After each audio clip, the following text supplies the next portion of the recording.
Hey guys! Tonight we're diving deep into one of history's strangest rabbit holes, the world of medieval royalty and what happens when you keep marrying your cousins for a few too many generations.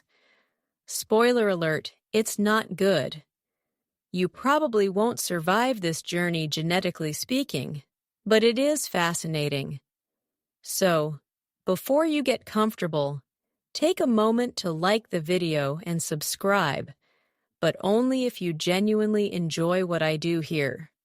I'm curious, what city are you listening from tonight?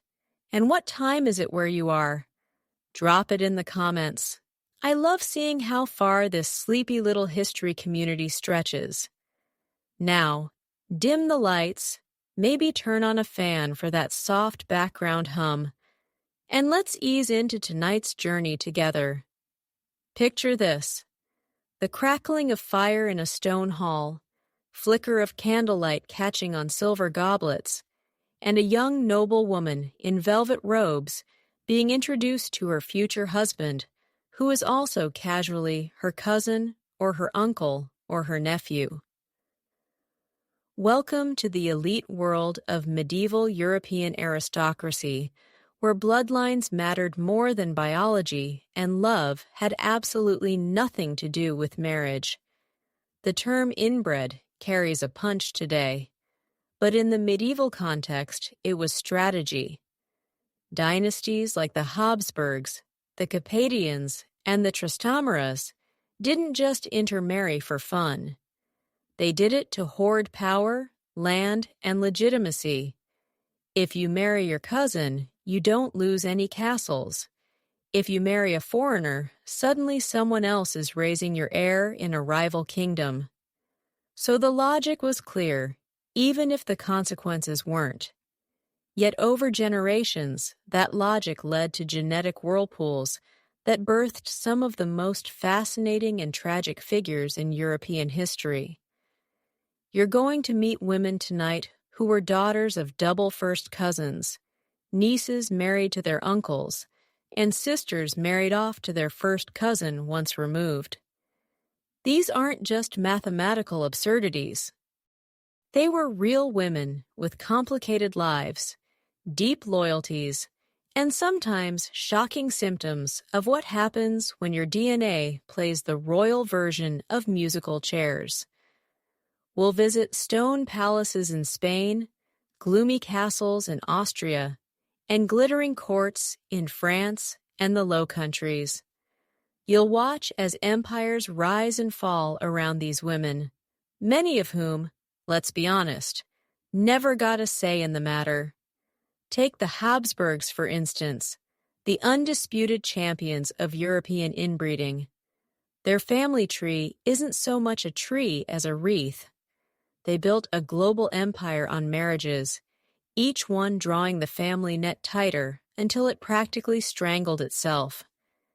And while we'll spend time with some of the more infamous male Habsburgs later, it's the women who carried the generational load, both politically and genetically. These women were the mothers of kings and queens, the breeders of empire, and the unfortunate bearers of some truly unlucky traits. But it wasn't just the Habsburgs. The Capetians of France, the Trastamaras of Spain, and even the Plantagenets of England dipped their toes in the same shallow gene pool. The goal was always the same: consolidate claims, prevent civil war, and lock down dynastic legitimacy. But with that came feuds, forced marriages, and a trail of noble women who spent their lives navigating a world where family meant everything and meant way too much. What's wild is how obvious some of the side effects became over time. Elongated jaws, fertility issues, recurring mental illness, stillbirths, and strangely shaped skulls pop up again and again in royal lineages. Yet nobody seemed all that eager to change course. Even the Church, which technically forbade incestuous marriages past a certain degree, made exceptions for royals. The Pope would often grant a dispensation, basically a holy permission slip, for yet another cousin marriage, as long as it kept the peace. Here's the kicker. Modern geneticists have actually studied some of these lineages and confirmed what those medieval matchmakers refused to see. Inbreeding coefficients, yes, that's a thing, are measurable, and several royal offspring had scores comparable to the children of sibling unions, one of the highest ever recorded. Charles II of Spain, whose tragic tale we'll save for the end. But spoiler, he couldn't chew food properly, couldn't walk without help, and likely had the mental development of a 5-year-old. And yes, he had a lot of aunts and uncles who were also his cousins. Of course, not every royal woman with a tangled ancestry suffered overtly. Some were brilliant rulers, effective diplomats, and adored queens. One of the fringe debates among historians today is just how much inbreeding actually influenced personality or mental stability. For example, was Joanna, the Mad of Castile, actually insane, or just caught in a brutal political trap where her erratic behavior was exaggerated to keep her from ruling? Was her daughter's melancholy a symptom of family genetics, or the result of a lifetime trapped between power and duty? This kind of question pops up a lot when you start pulling threads on these women's lives. How much was nature and how much was nurture? These women weren't just passive figures. They were queens, regents, and mothers shaping the future of empires. Some of them ruled directly, others ruled through their sons or husbands, and they all bore the burden of dynastic duty in a way their male counterparts didn't. A prince might go off to war or drink himself to death, but a princess was expected to marry whomever the crown required and produce heirs, no matter how many miscarriages, deformities, or depressions came along the way. In the next sections, we'll meet specific women whose stories exemplify this strange intersection of politics, genetics, and deeply personal struggle. You'll follow Isabella of Habsburg as her bloodline loops inward, Joanna of Castile as her sanity is questioned, and Eleanor of Portugal as she marries her own uncle to cement imperial power. Along the way, we'll sprinkle in facts you've never heard before, like which queen's jaw had to be redrawn in official portraits, or which princess was technically her husband's great-aunt. So, buckle up gently. The next few hours might just make you grateful for your boring, unroyal DNA.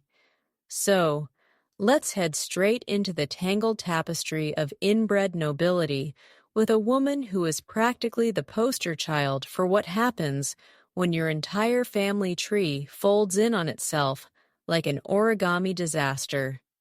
Isabella of Habsburg. If you've ever wondered what it's like to be the result of multiple generations of cousin marriages, well, meet Isabella. She doesn't just belong to the Habsburg dynasty. She is the Habsburg dynasty, rolled up into one velvet-draped, highly ceremonial genetic loop.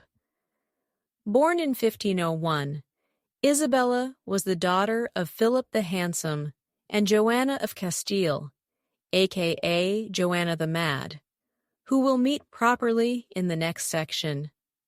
For now, just note that Isabella's parents were both grandchildren of the same royal couple, John II of Aragon and Isabella I of Castile. That means Isabella's family tree was already bending awkwardly on itself from the moment she cried her first baby cry in Brussels. And by the time she reached marrying age around 13, because of course she did, Her value wasn't about her smile or her charm. It was all about the blood, that Habsburg blood. She was married off to Christian II of Denmark, Norway, and Sweden, a man described by contemporaries as mercurial, which is a polite way of saying he was probably a bit of a nightmare. Their marriage was political, like every marriage of the age, but it also had an edge of desperation. Christian needed allies, and the Habsburgs needed influence in Scandinavia. Isabella was the literal body through which that influence would flow. Her uterus was now official royal policy. Here's where it gets complicated because of course it does. Christian wasn't exactly stable.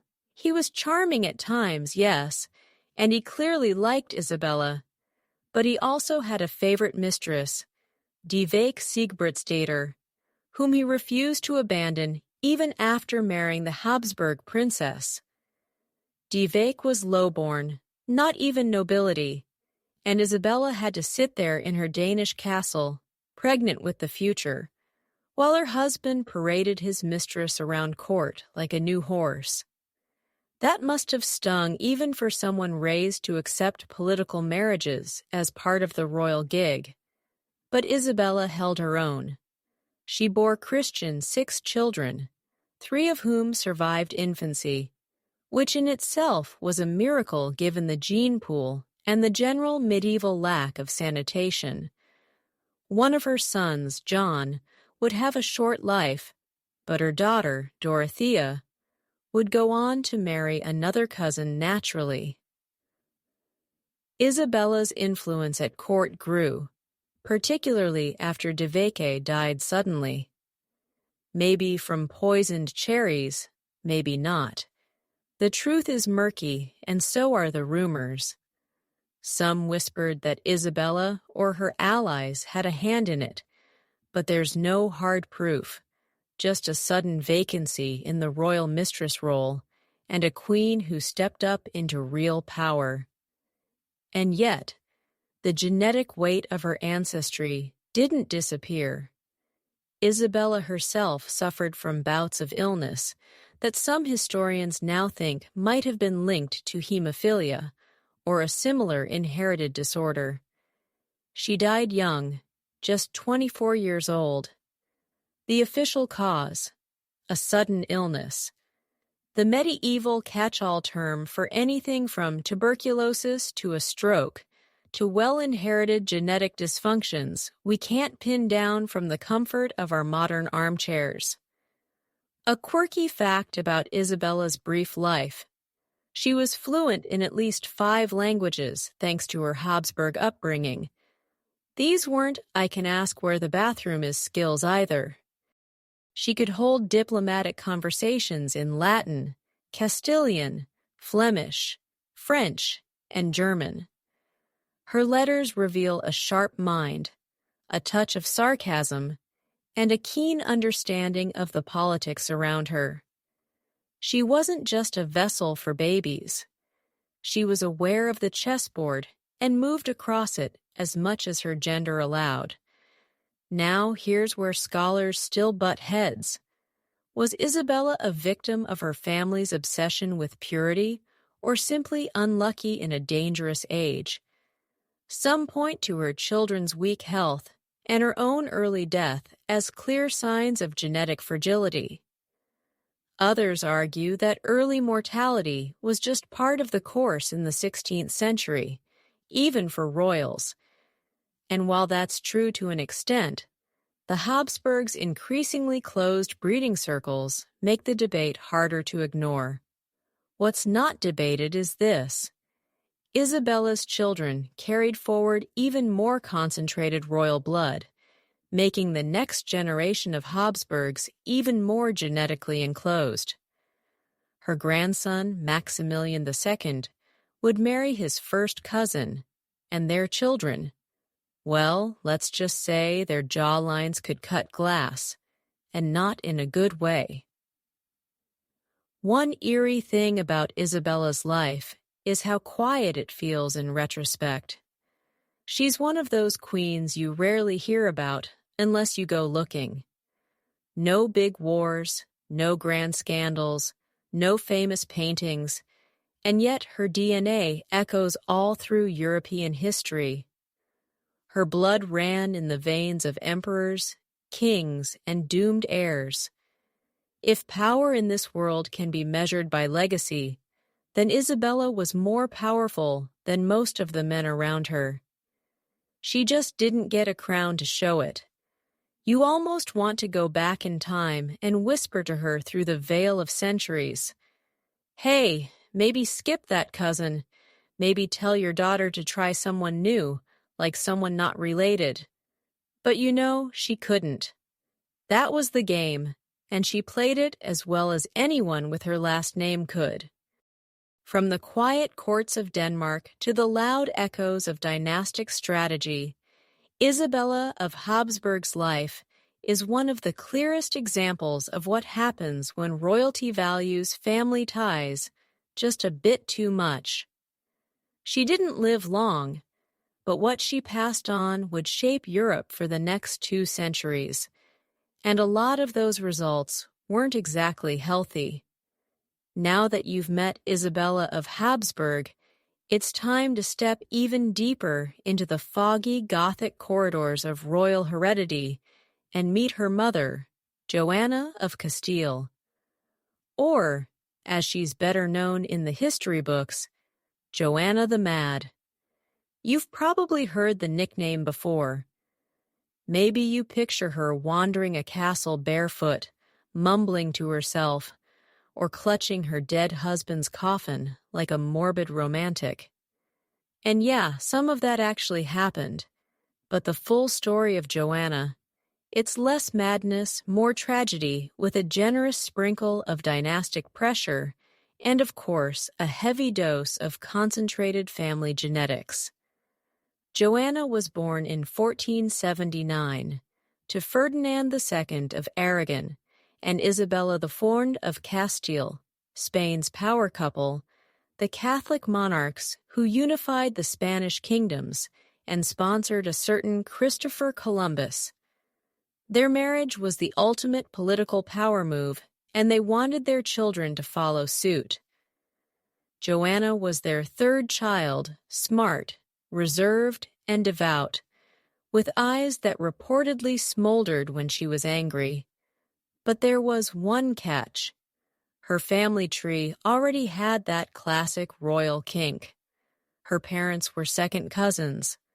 Not a terrible start by medieval standards, but the signs of internal looping were starting to flicker. As a young woman, Joanna was shipped off to Flanders to marry Philip the Handsome. Yes, that's literally what they called him. And yes, it was mostly for politics. Philip was the son of Holy Roman Emperor Maximilian I and Mary of Burgundy, and this union was meant to forge a powerful European alliance. But unlike many arranged royal marriages, Joanna and Philip were weirdly into each other. Like passionately, obsessively into each other at first. The kind of chemistry that raised eyebrows at court. You might think, "Oh, that's sweet." But this is a bedtime history, not a fairy tale, so you know what's coming.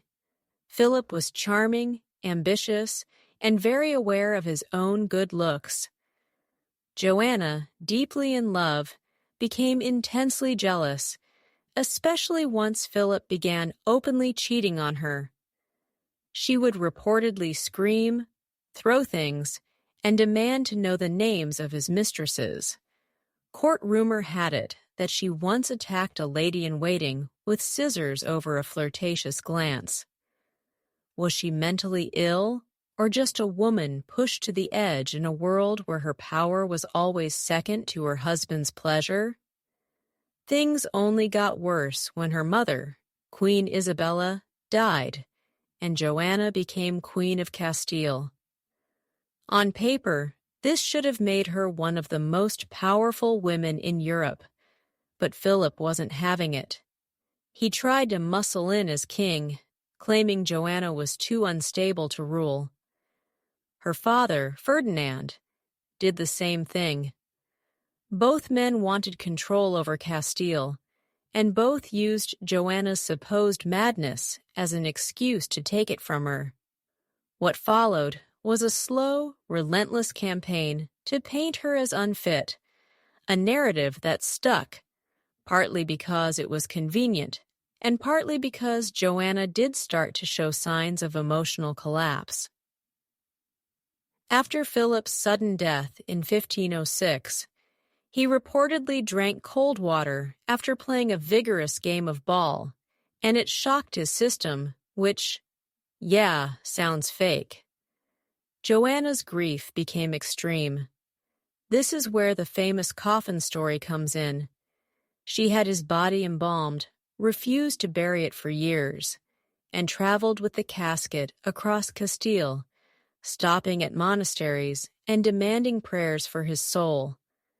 Some say she opened the coffin periodically to gaze at him. Others claim she refused to allow any women near it, fearing they might seduce his corpse. Okay, that part does edge into mental illness territory, but hold on. This is where modern historians start side-eyeing the narrative. Yes, Joanna's behavior was eccentric, even disturbing.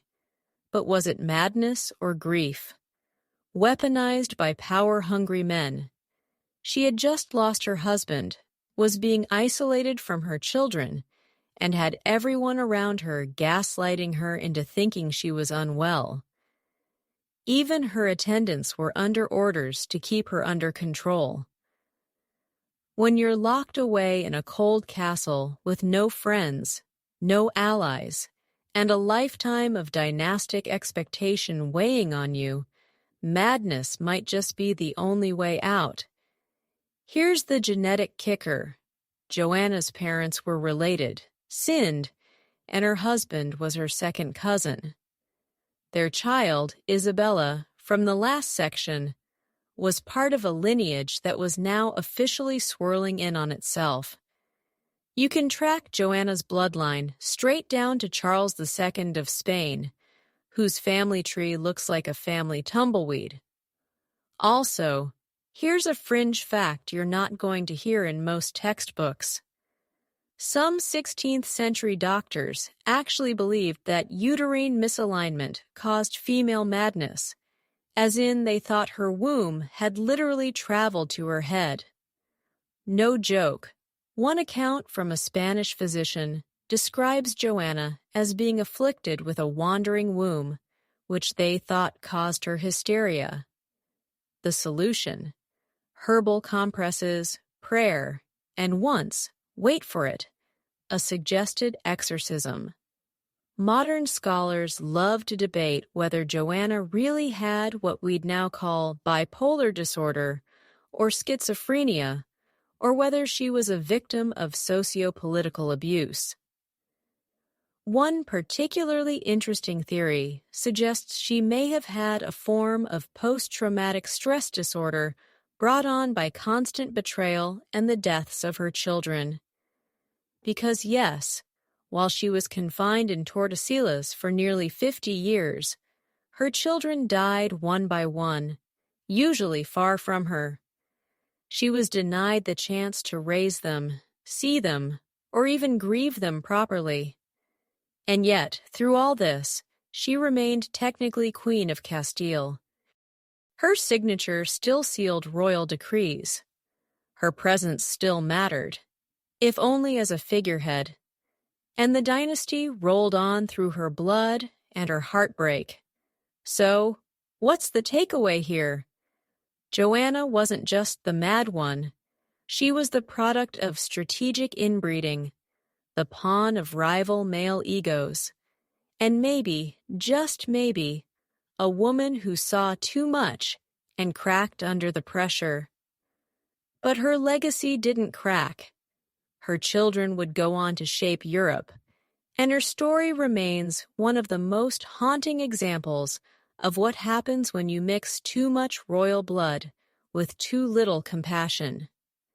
Next, we'll meet another woman from a royal bloodline tangled in its own reflection, Blanche of Castile, who finds herself caught in the push-pull of French and Spanish dynasties. But first, let Joanna linger in your mind for a moment, alone in a fortress, her world shrinking, her love unburied, her name etched into history, not for what she did, but for what they said she was. Now your eyes drift toward another castle corridor, lit by a flickering rushlight and echoing with footsteps that trace centuries-old ambitions. Tonight we cross the Pyrenees into a tale not quite as Gothic as Joanna's, but every bit as woven with dynastic pressure and genetic déjà vu. Meet Blanche of Castile. She doesn't get the kind of historical spotlight that queens like Eleanor of Aquitaine or Catherine de' Medici boast. But don't let that fool you. Blanche was a linchpin in one of Europe's most tangled noble nets. And like many royal women of the time, she was born into a family already looping back in on itself. Blanche came into the world in 1188, the daughter of King Alfonso VIII of Castile and Eleanor of England. Yes, that Eleanor, daughter of Henry II and Eleanor of Aquitaine. That made Blanche a granddaughter of two powerful dynasties. Her blood was a potent blend of English Plantagenet ambition and Spanish Trastamara pride. It also meant her family tree had already begun its slow spiral, because the Castilian and French royal lines weren't shy about marrying cousins when it kept power close. At the age of 12, Blanche was sent off to France to marry Louis, the son of King Philip II. But hang on, she wasn't actually the original choice. The French had originally wanted her sister, Urraca.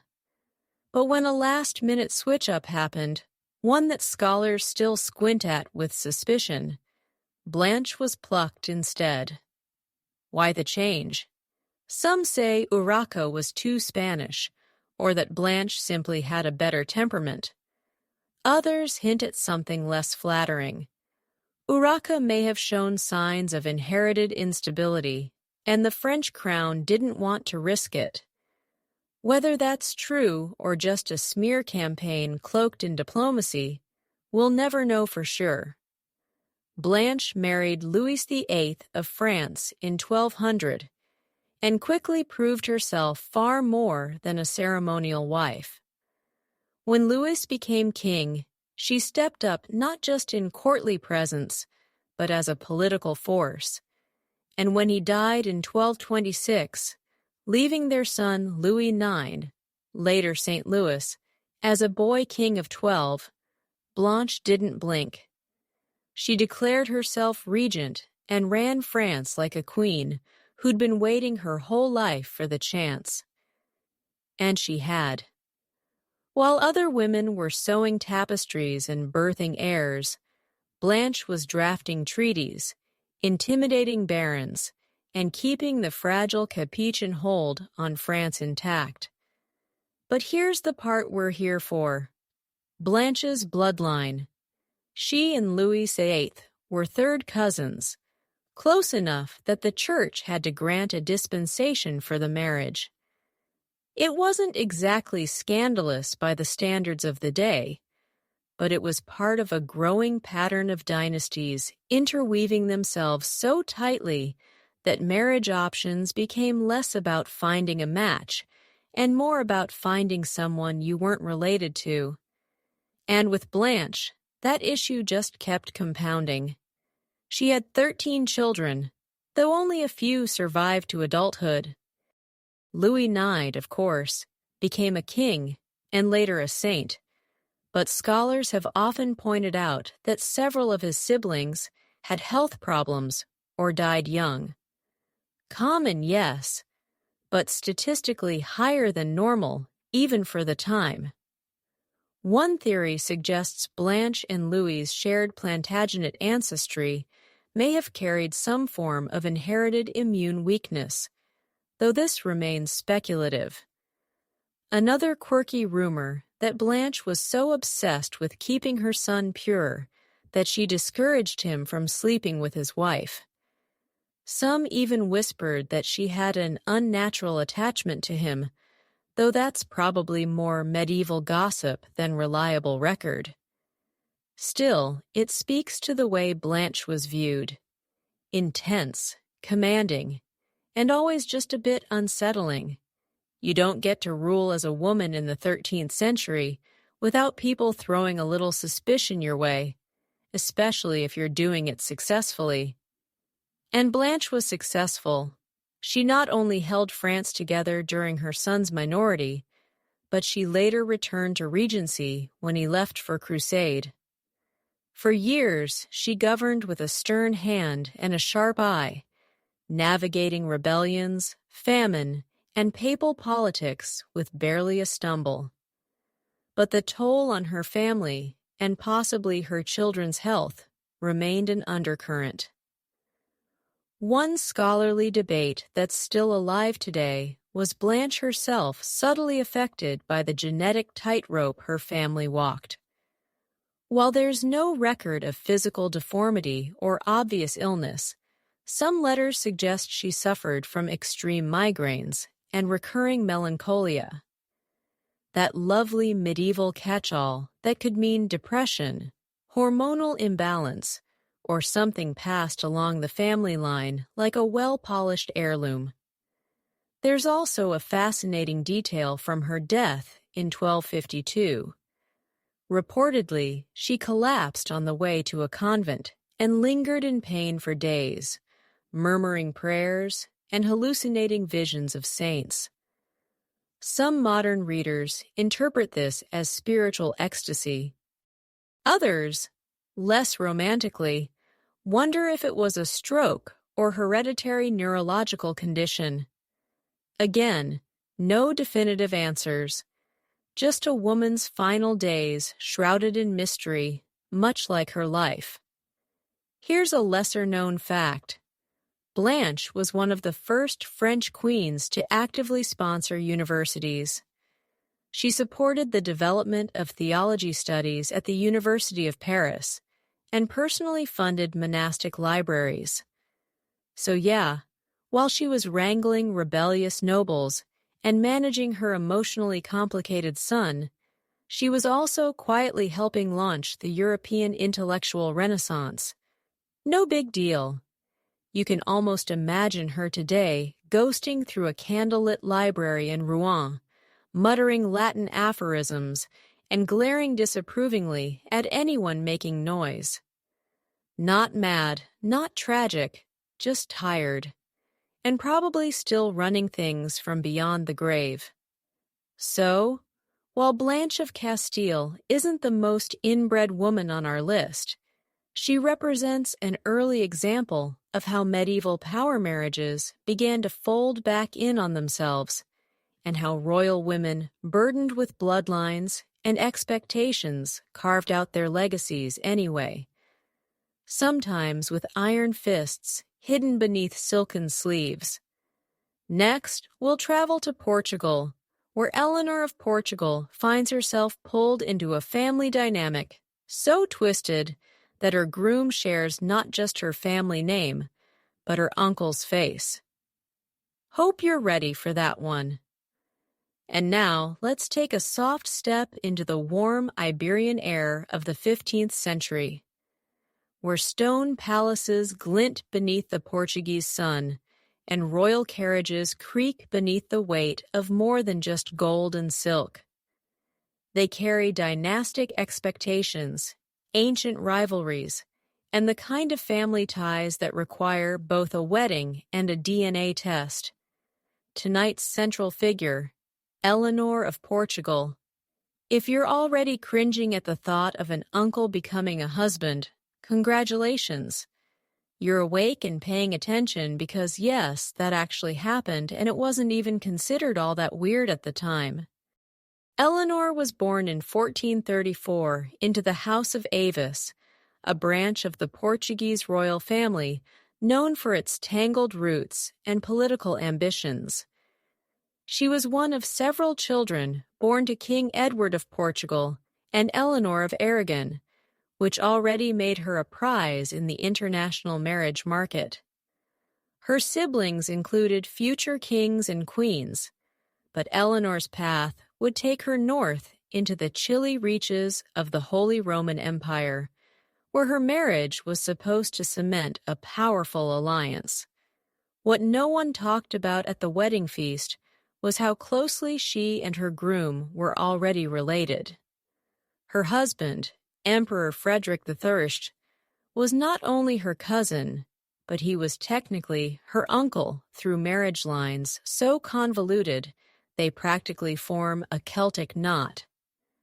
But of course, inbreeding among royals wasn't just tolerated, it was the norm. Marrying a close relative wasn't scandalous. It was strategic. If it kept the throne within the family and prevented rival claims, then so be it. The Pope would give a little nod of approval, issue a dispensation, and another cousinly kiss would seal the fate of another generation. Eleanor's wedding to Frederick was awkward from the start. She traveled to Italy for the ceremony, which was delayed several times because Frederick, ever the cautious emperor, was reluctant to commit. He reportedly didn't even meet her until the actual wedding day, and his first reaction was, "She's prettier than her portrait, so yay for low expectations." The wedding finally went through in 1452, and Eleanor became Holy Roman Empress, one of the most powerful titles in Christendom. But power doesn't guarantee happiness. Their marriage was strained. Eleanor, raised in the more relaxed and artistically rich courts of Portugal, found Frederick's court cold, rigid, and depressingly frugal. He was obsessed with bureaucracy and finances. She wanted music, color, and life. Letters from the time hint at her frustration. She reportedly once said that her husband would rather count coins than kiss his wife. Yikes. Meanwhile, Frederick found Eleanor too emotional, too passionate. How's this for irony? Too foreign. Still, they did their dynastic duty and had 5 children, 3 of whom survived infancy. Among them was Maximilian I, who would go on to become Holy Roman Emperor and marry yet another cousin, solidifying the Habsburg rise to power. But Eleanor, she struggled. Her health began to deteriorate, possibly from the strain of pregnancies, long cold winters, and the slow suffocation of life with a man who treated her more like an economic advisor than a wife. Now, let's talk about the genetics.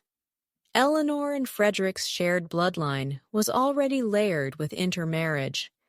Both had ancestors from the Aragonese and Burgundian houses, and their union concentrated that blood further.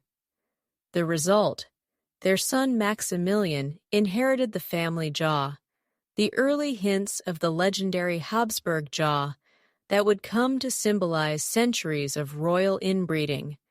But that's just the visible sign.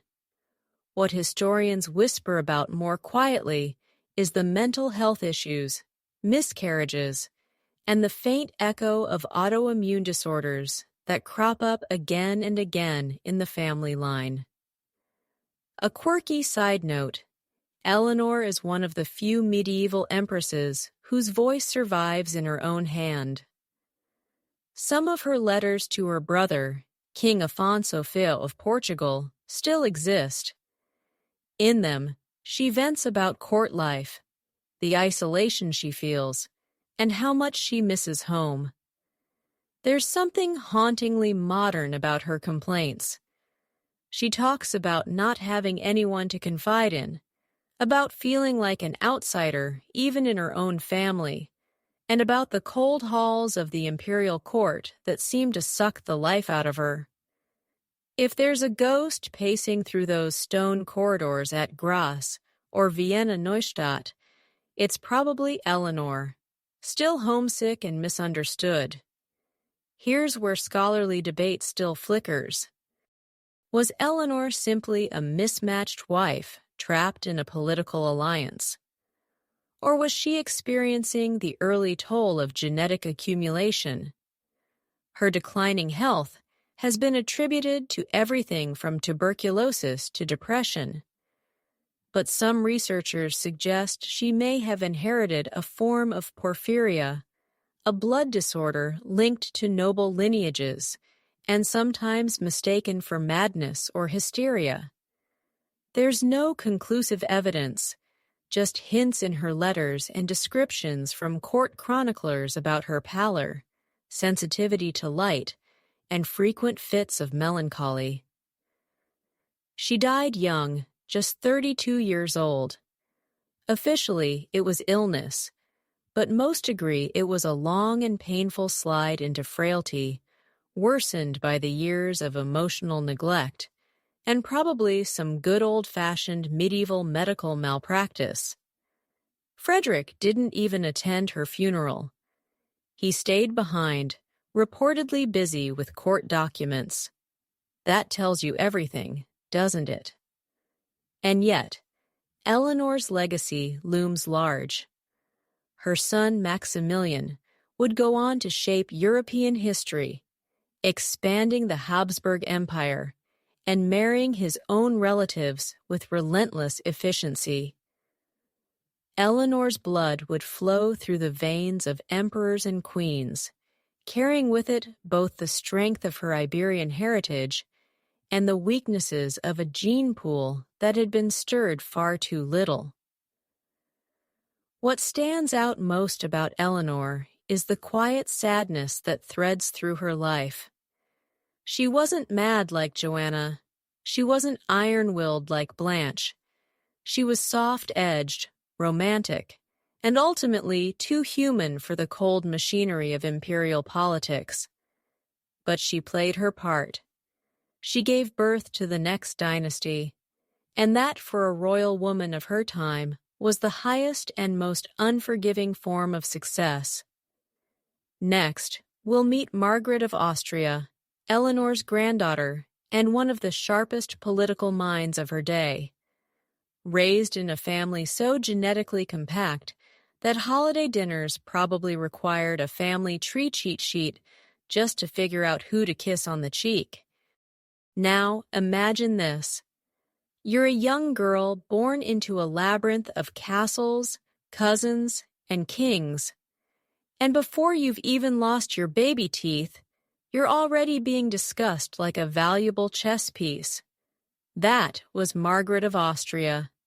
And yes, she's technically the granddaughter of Eleanor of Portugal, but by this point, the Habsburg family line has twisted itself into such tight knots that even the family dog might have qualified for a noble title. Margaret grew up in the very eye of this dynastic storm, trained to smile, curtsy, and marry strategically. But what makes her stand out in this parade of inbred nobility is that she didn't just survive the system, she mastered it. Born in 1480 in Brussels, Margaret was the daughter of Maximilian I, the Holy Roman Emperor and son of, you guessed it, Frederick and Eleanor.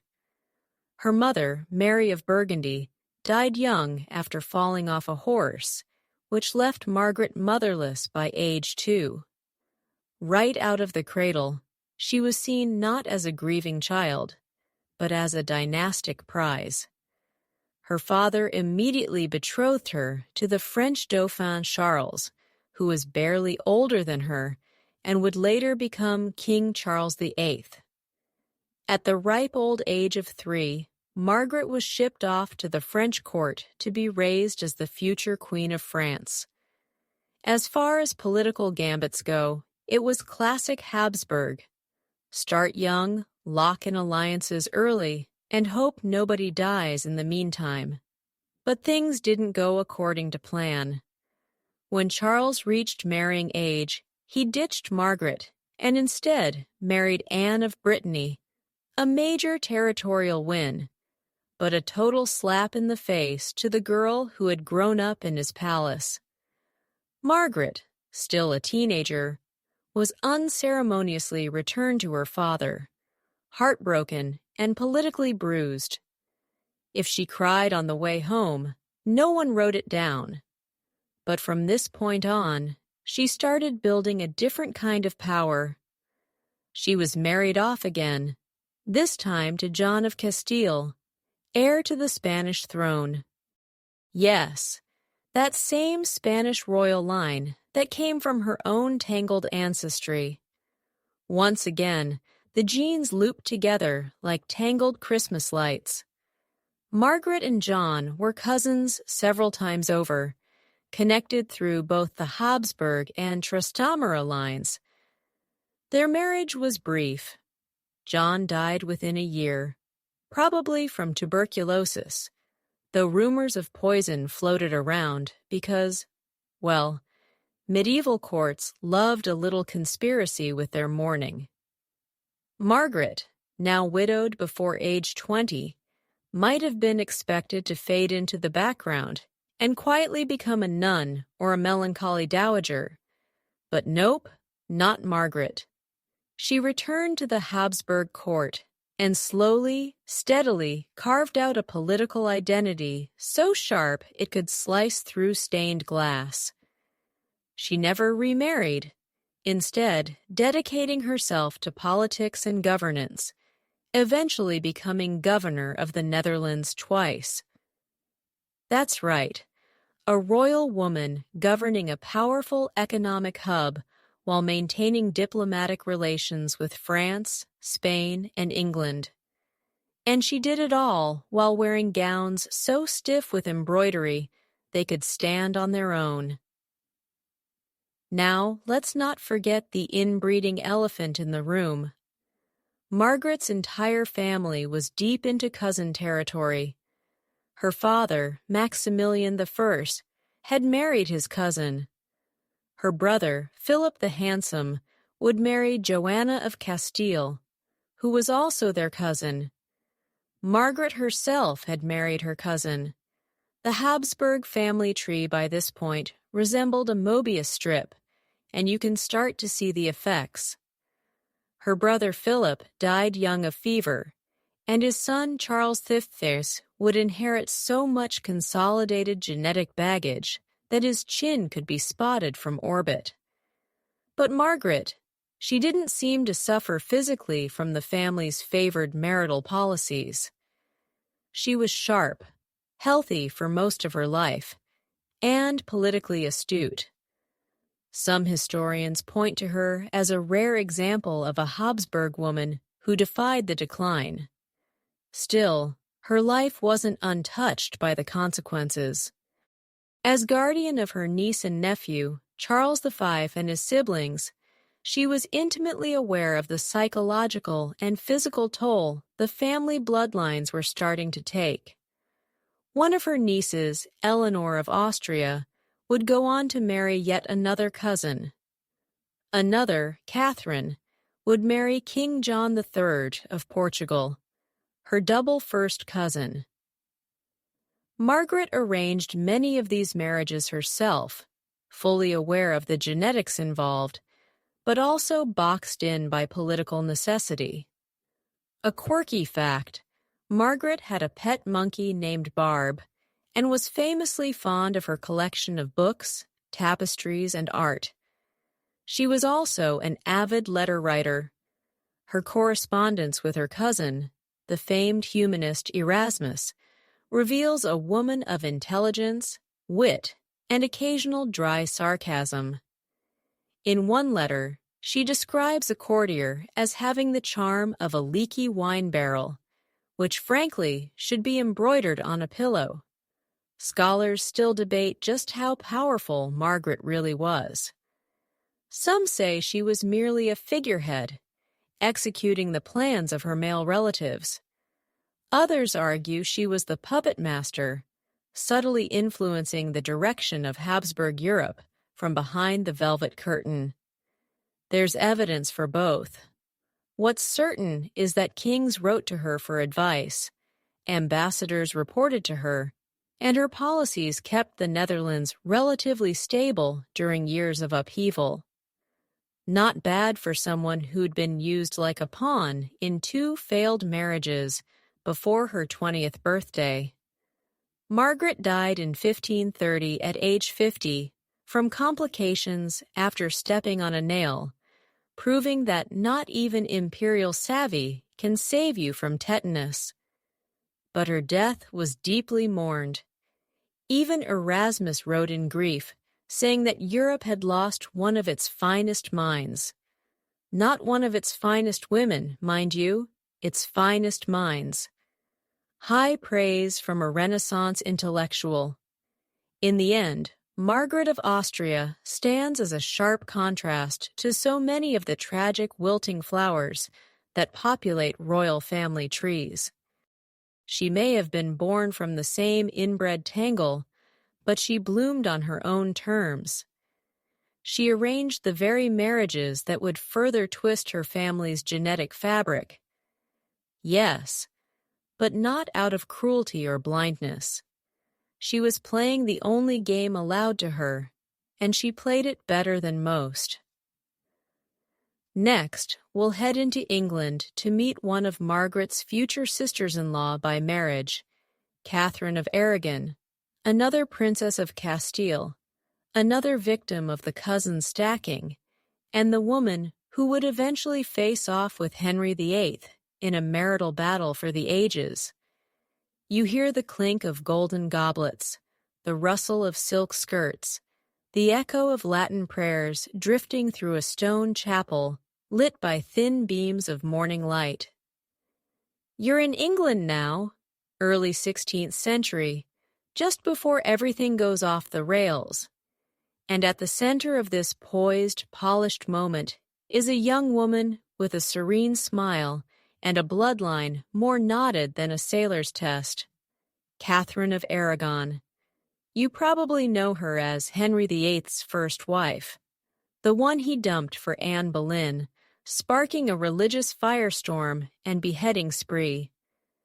But before all that drama, Catherine had already lived a life that reads like a dynastic instruction manual titled How to Marry Your Cousins and Lose Everything. Anyway, Catherine was born in 1485, the youngest daughter of Ferdinand of Aragon and Isabella the Fawn of Castile, the same power couple we met earlier when Joanna the Mad was crying into her embroidery. Catherine was the afterthought baby, born right around the time Spain was finishing up its Reconquista and evicting the last Muslim rulers from Granada. So, she entered the world at a triumphant, bloody moment. Her parents now the united Catholic monarchs, their children purebred dynastic gold. Now let's take a peek at that family tree, shall we? Her parents were second cousins, part of the Trastamara dynasty that had already been intermarrying with each other and with various branches of French, Portuguese, and Burgundian nobility. That meant Catherine had Habsburg blood on both sides, as well as Plantagenet blood through earlier generations. Her double cousin status wasn't some weird exception. It was practically a feature. In fact, Catherine was prepackaged for royal marriage. Bilingual, pious, educated, and genetically engineered to match up with every major ruling house in Europe. At just 3 years old, she was promised to Arthur, Prince of Wales, son of Henry VII of England. By age 15, she was shipped off to a cold Tudor court with her dowry, her ladies-in-waiting, and more Spanish lace than an entire convent. The wedding happened in 1501, a grand ceremony that was equal parts diplomatic showcase and political insurance. Arthur was the future king, and Catherine, his Spanish bride, was expected to sew Spain and England together at the hip. A few days after the wedding, they were reportedly sent to bed with enough ceremony to fill a novel. The court watched them climb into bed together, then left the couple alone to begin what everyone assumed would be a long and fertile partnership. And then Arthur died. 5 months into the marriage, he was gone, possibly from the sweating sickness, possibly tuberculosis. Suddenly, the grand plan unraveled. Catherine was left stranded in England, her dowry only partially paid, her future unclear, and her virginity under suspicious review. You see, whether or not she and Arthur had actually consummated their marriage would become the hottest theological debate in Europe 2 decades later. But at the time, it was just humiliating. Still, the dynastic wheels kept turning. Within a year, Henry VII proposed a new plan. Catherine would marry Arthur's younger brother, Henry, who would one day become that Henry. There was one little problem. Marrying your dead husband's brother against church law. No big deal, though, because Catherine swore up and down the marriage was never consummated, and Pope Julius II granted a papal dispensation. The wedding wouldn't happen until 1509, after Henry VII died, and young athletic golden boy Henry VIII ascended the throne. And for a while, it seemed like everything was going to be fine. Catherine was Queen of England, adored by the people, fluent in Latin, devoted to religion, and often more politically savvy than her husband. She even served as regent while Henry was off playing soldier in France, and managed to pull off a stunning victory against the Scots at the Battle of Flodden. But beneath the pearls and courtly dances, the dynasty's foundation was already cracking. Catherine's pregnancies were a tragedy in slow motion. She was pregnant at least 6 times. Only one child, Mary, survived. The rest, boys and girls, were stillborn, died shortly after birth, or miscarried. The pressure was immense, and everyone wanted a male heir. Henry, once smitten, grew bitter and paranoid. The court started whispering, was the queen cursed? Was God punishing them for the technically incestuous marriage? And here's where the genetics rear their well-documented, scientifically recognized head. Catherine's own maternal grandparents were both from the Trastamara line, meaning her parents were not just cousins. They were part of a lineage that had looped in on itself for generations. Some researchers today believe that the repeated infant deaths may have stemmed from a genetic incompatibility between her and Henry, a hypothesis that involves what's called Kell immunization. If true, it would mean Catherine carried a blood antigen that caused her body to attack fetal red blood cells after the first successful pregnancy. A cruel twist of biology passed down from centuries of noble cousin matching. But back then, no one could name it. They just saw failure. And failure in a queen always ends badly. By 1525, Henry had fixated on Anne Boleyn. Catherine was pushed aside, stripped of her titles, and confined. She refused to agree to an annulment, insisting she was Henry's lawful wife and queen. This wasn't just personal, it was spiritual. Catherine believed to the bitter end that her marriage had been holy, her role ordained by God, and her daughter Mary the rightful heir. Her refusal sparked the English Reformation.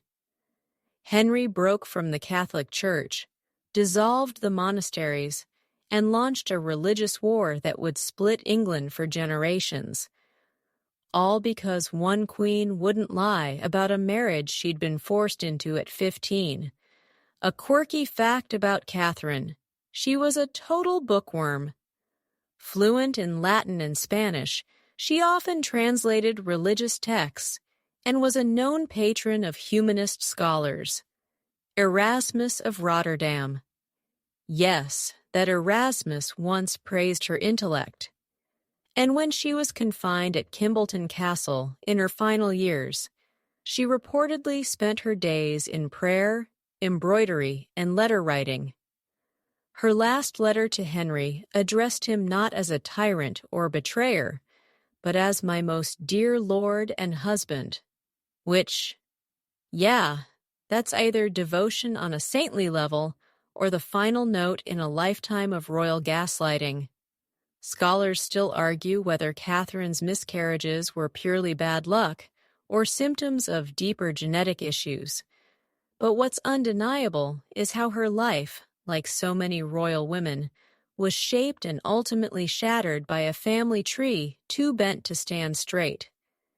She was the product of dynasties that believed in the divine right of kings and the divine necessity of cousins. And in the end, all that purity of blood couldn't save her.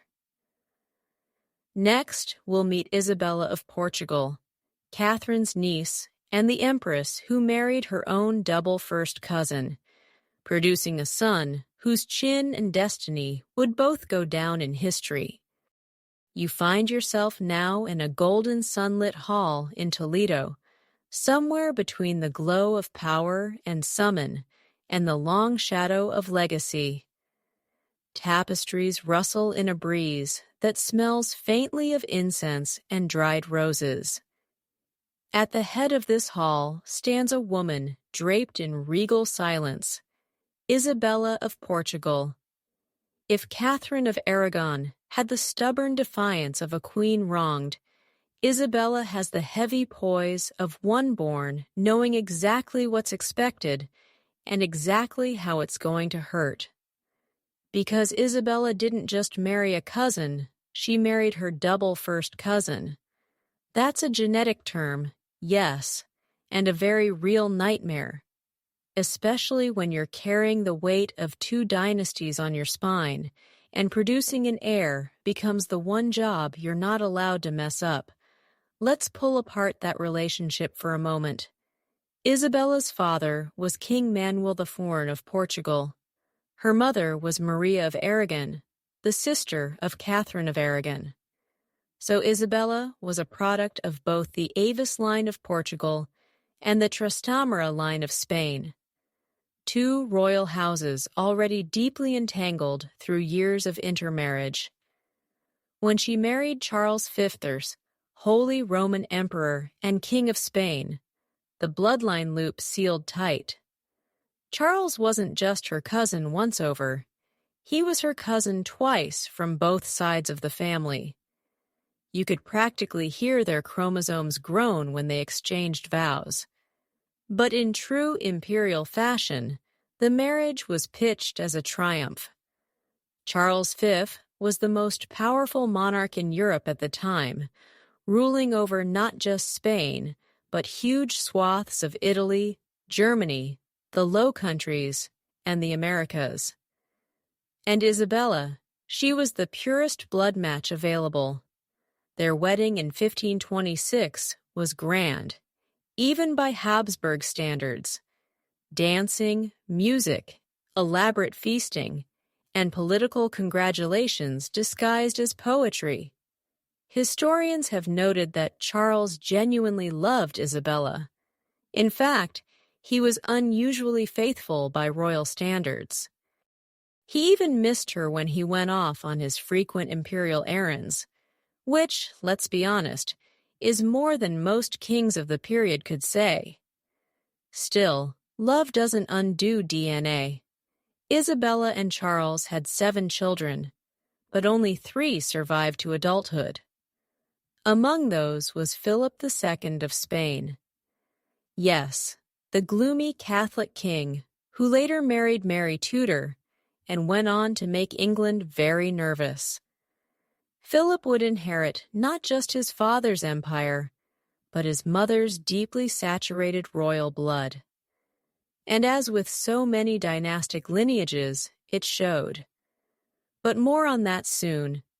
Isabella herself was described as intelligent, composed, and deeply pious. She was fluent in Latin and took her role as empress seriously. While Charles was away fighting Protestants or reorganizing his vast empire, Isabella served as regent in Spain, overseeing trade, taxes, military provisioning, and all the other joys of early modern bureaucracy. Letters between her and Charles reveal an administrative partnership as much as a romantic one. She wrote about provincial uprisings, grain prices, and the latest news from the Americas with all the precision of a modern chief of staff. But her reign wasn't all ledgers and letters. Behind the polished court surface, Isabella was plagued by anxiety and health issues. Like many women in her family, she suffered through multiple pregnancies, several of them ending in stillbirth. And though it's not documented in clinical language, because this was the 16th century and everything got filed under melancholia, modern historians believe she showed signs of chronic depression, perhaps postpartum, or perhaps inherited from the same bloodlines that made her both a queen and a statistic. There's a particularly eerie moment preserved in court diaries. Isabella, pregnant with what would be her final child, fainted during a religious procession. It was a public event, and the crowd gasped as she collapsed, pale and unconscious, onto the stone steps of a cathedral. She never fully recovered. Less than a year later, in 1539, she died at the age of 36. The official cause was complications from childbirth, a vague term that could mean anything from hemorrhage to infection, to perhaps her body just giving out after too much strain, too many children, too much duty, too little rest. Charles was devastated. He wore black for the rest of his life. He commissioned portraits, sculptures, and even a grand tomb in her honor. But he didn't remarry. For a man who ruled half the known world, that's saying something.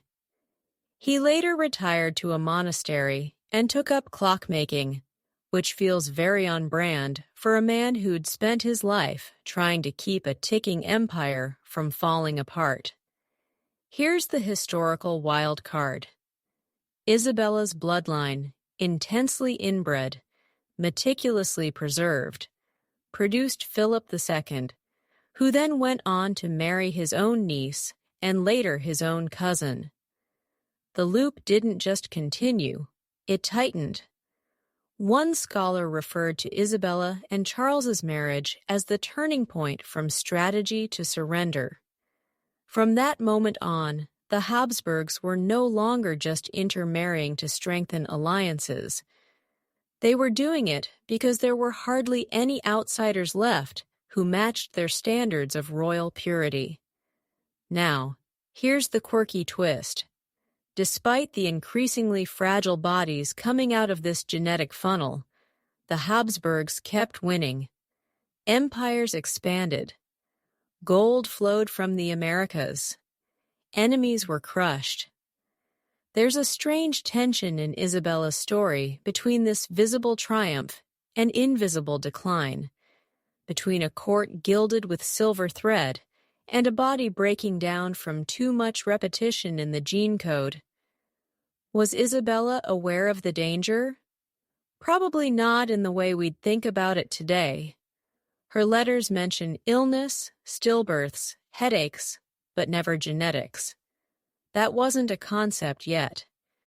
The idea that marrying your cousin might doom your children to physical or mental frailty wouldn't enter common discourse until centuries later. And even then, royals would ignore it. But the signs were there in the haunted eyes of her surviving son. In the funerals she attended for infants who never drew breath. In the silence that followed her own death, as the Spanish court wrapped itself in black, and the empire she helped hold together quietly creaked under its own weight. Isabella of Portugal is often overshadowed by louder names. Catherine, Anne, Mary, even Charles. But her story is one of the clearest lenses through which you can view the cost of dynastic ambition. She was everything a queen was supposed to be: noble, obedient, fertile, and ultimately gone too soon. Next, we shift focus north, where Margaret's legacy continues in the Low Countries, and a duchess named Mary of Burgundy tries to escape the trap. But the family tree has other plans. The light shifts now, grows cooler, softer as we drift north from the sun-scorched courts of Iberia to the lush, damp pastures of Burgundy, where silk banners flap in a colder breeze, and the halls are more Dutch than Spanish, more Flemish than Castilian. You find yourself in the Burgundian Netherlands, that rich, glittering corner of Europe that always seemed to lie just outside the reach of stability. And in the middle of it all, wrapped in furs and political anxiety, stands Mary of Burgundy. If you're hoping for a moment of calm in our parade of inbred royalty, well, not tonight. Mary is another noble woman tangled in the Habsburg web. And though she tries to claw her way out, fate and family have other plans. Mary was born in 1457, the only child of Charles the Bold, Duke of Burgundy, and Isabella of Bourbon.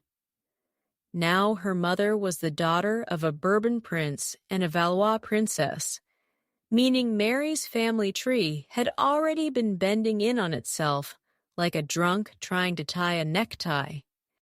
Charles the Bold wanted a son, of course he did. But when Mary arrived, he immediately began preparing her to rule. And not just symbolically. He raised her to read treaties, interpret military reports, and conduct court rituals with the weight of a sovereign. That was all well and good, until he died suddenly in battle at Nancy in 1477, leaving 19-year-old Mary as ruler of one of the richest territories in Europe and unmarried. Cue the political feeding frenzy. France, always circling Burgundy like a hungry wolf, moved fast. King Louis V wanted Mary to marry his son and take Burgundy with her into French hands. The Low Countries weren't having it. They preferred the Habsburgs. Yes, those charming overlords of cousin marriages and imperial ambition. So, the Burgundian nobles made their move. They offered Mary's hand to Maximilian of Austria, son of Emperor Frederick III. And yes, if that name sounds familiar, it should. That's the same Maximilian who was the son of Eleanor of Portugal and Frederick III, meaning, you guessed it, another round of cousin knots just got added to the pile. Mary, to her credit, wasn't all that thrilled about the idea. She'd been educated to rule, not just to serve. She reportedly delayed the marriage negotiations, insisting on favorable terms. And in a rare medieval flex, she also issued the Great Privilege, a document that gave significant power to the local provinces in exchange for their support. That wasn't just politics. It was a rebellion against the centralized royal control that her suitors, especially the French and Habsburgs, preferred. But in the end, the dynastic machine won. She married Maximilian in 1477, and with that marriage, the Habsburgs inherited the entire Burgundian inheritance, a prize that would define European politics for the next century. Now, here's the part where the gene pool starts bubbling ominously. Mary and Maximilian were distant cousins, connected through generations of Valois and Habsburg unions. Their children, therefore, were a perfect blend of French, Burgundian, Austrian, and Iberian royal blood, none of which had ever spent much time outside the family circle. Their son, Philip the Handsome, would later marry Joanna the Mad of Castile, which we've already covered in all its emotionally volatile glory. So, yes, Mary of Burgundy is technically the great-grandmother of Charles V, and one of the key contributors to the now infamous Habsburg jaw. But Mary didn't live long enough to see what her bloodline would become. She died in 1482, just 5 years after her wedding, in a tragic horse-riding accident. She was out hunting, a proper noble pastime, when her horse slipped on the muddy road and fell on top of her. Her back was crushed. She lingered in agony for several days before dying at the age of 25. The court went into mourning. Maximilian wept, and Europe once again found itself with a power vacuum shaped like a young woman. Here's the quirky detail. Mary was buried in Bruges, and her tomb remains one of the most visited sites in the city. But during a renovation in the 20th century, archaeologists opened the tomb and found her remarkably well-preserved skeleton, complete with a visible injury to the spine, exactly where chroniclers described her accident. It's one of those eerie moments where legend and osteology meet under fluorescent lighting. So, what do scholars make of Mary's role in the genetic arc of Europe? Some view her as a pivotal figure, not just a dynastic match, but the critical hinge that swung the Burgundian legacy toward the Habsburgs. Without Mary, there's no Charles V, no global empire, and possibly no grotesque accumulation of cousin-coded chromosomes. Others focus on her lost potential. As an educated, politically active young woman, she might have ruled Burgundy as an independent duchess, an alternative history where the Low Countries become their own powerhouse instead of yet another Habsburg annex. But history doesn't deal in what-ifs. Mary married the right man at the wrong time and died before she could shape her legacy. And that legacy ultimately became her descendants. Long-faced, melancholic, sometimes brilliant, sometimes broken, but always bound to the throne by blood too thick to breathe freely. One final thought. Mary tried in her brief rule to decentralize power, to give voice to her people, and to resist the dynastic stranglehold of her time. But even her resistance became a tool of the empire. Her blood, her body, and her banner all ended up under Habsburg control. It's the ultimate medieval irony. The more she tried to escape the family knot, the tighter it pulled around her. Next, we head back into the heart of that knot and meet Anna of Austria, a woman who married her own nephew and somehow didn't even make the top 3 weirdest Habsburg unions. Yeah, it's about to get darker. The air thickens as we travel now to late 16th century Spain, a time when candles flickered against stone walls already haunted by portraits with too many identical faces. Welcome to the court of Philip II, where the inbreeding isn't just an unfortunate footnote, it's the main feature. And here, standing quietly in a velvet gown that probably weighed more than a grown dog, is Anna of Austria. She's serene, devout, obedient, exactly what the Spanish court wanted in a queen. But behind that placid mask is a truth so twisted you could use it as a puzzle in a genetics class. Because Anna didn't just marry her cousin, she married her uncle, her actual biological uncle. That's right. She was 17. He was her mother's brother, and their shared genes could have won a family reunion bingo game in one turn. Anna of Austria was born in 1549, daughter of Maximilian II, Holy Roman Emperor, and Maria of Spain. Maria, in turn, was the sister of Philip II, making Anna both his niece and, thanks to the Habsburgs' ongoing commitment to the family circle, already his cousin through multiple other lines. If you're trying to keep track, just imagine their family tree as a plate of spaghetti, where every noodle touches every other noodle, and someone spilled holy oil on it. At the time of their engagement, Philip II was already on his fourth marriage attempt. His first wife was Maria Manuela of Portugal, his double first cousin. Then came Mary the Ward of England, also his cousin. Then Elizabeth of Valois, again a cousin, and now his teenage niece, Anna. By this point, the Habsburgs had stopped bothering to look outside the family. They'd seen what happened when bloodlines got too mixed.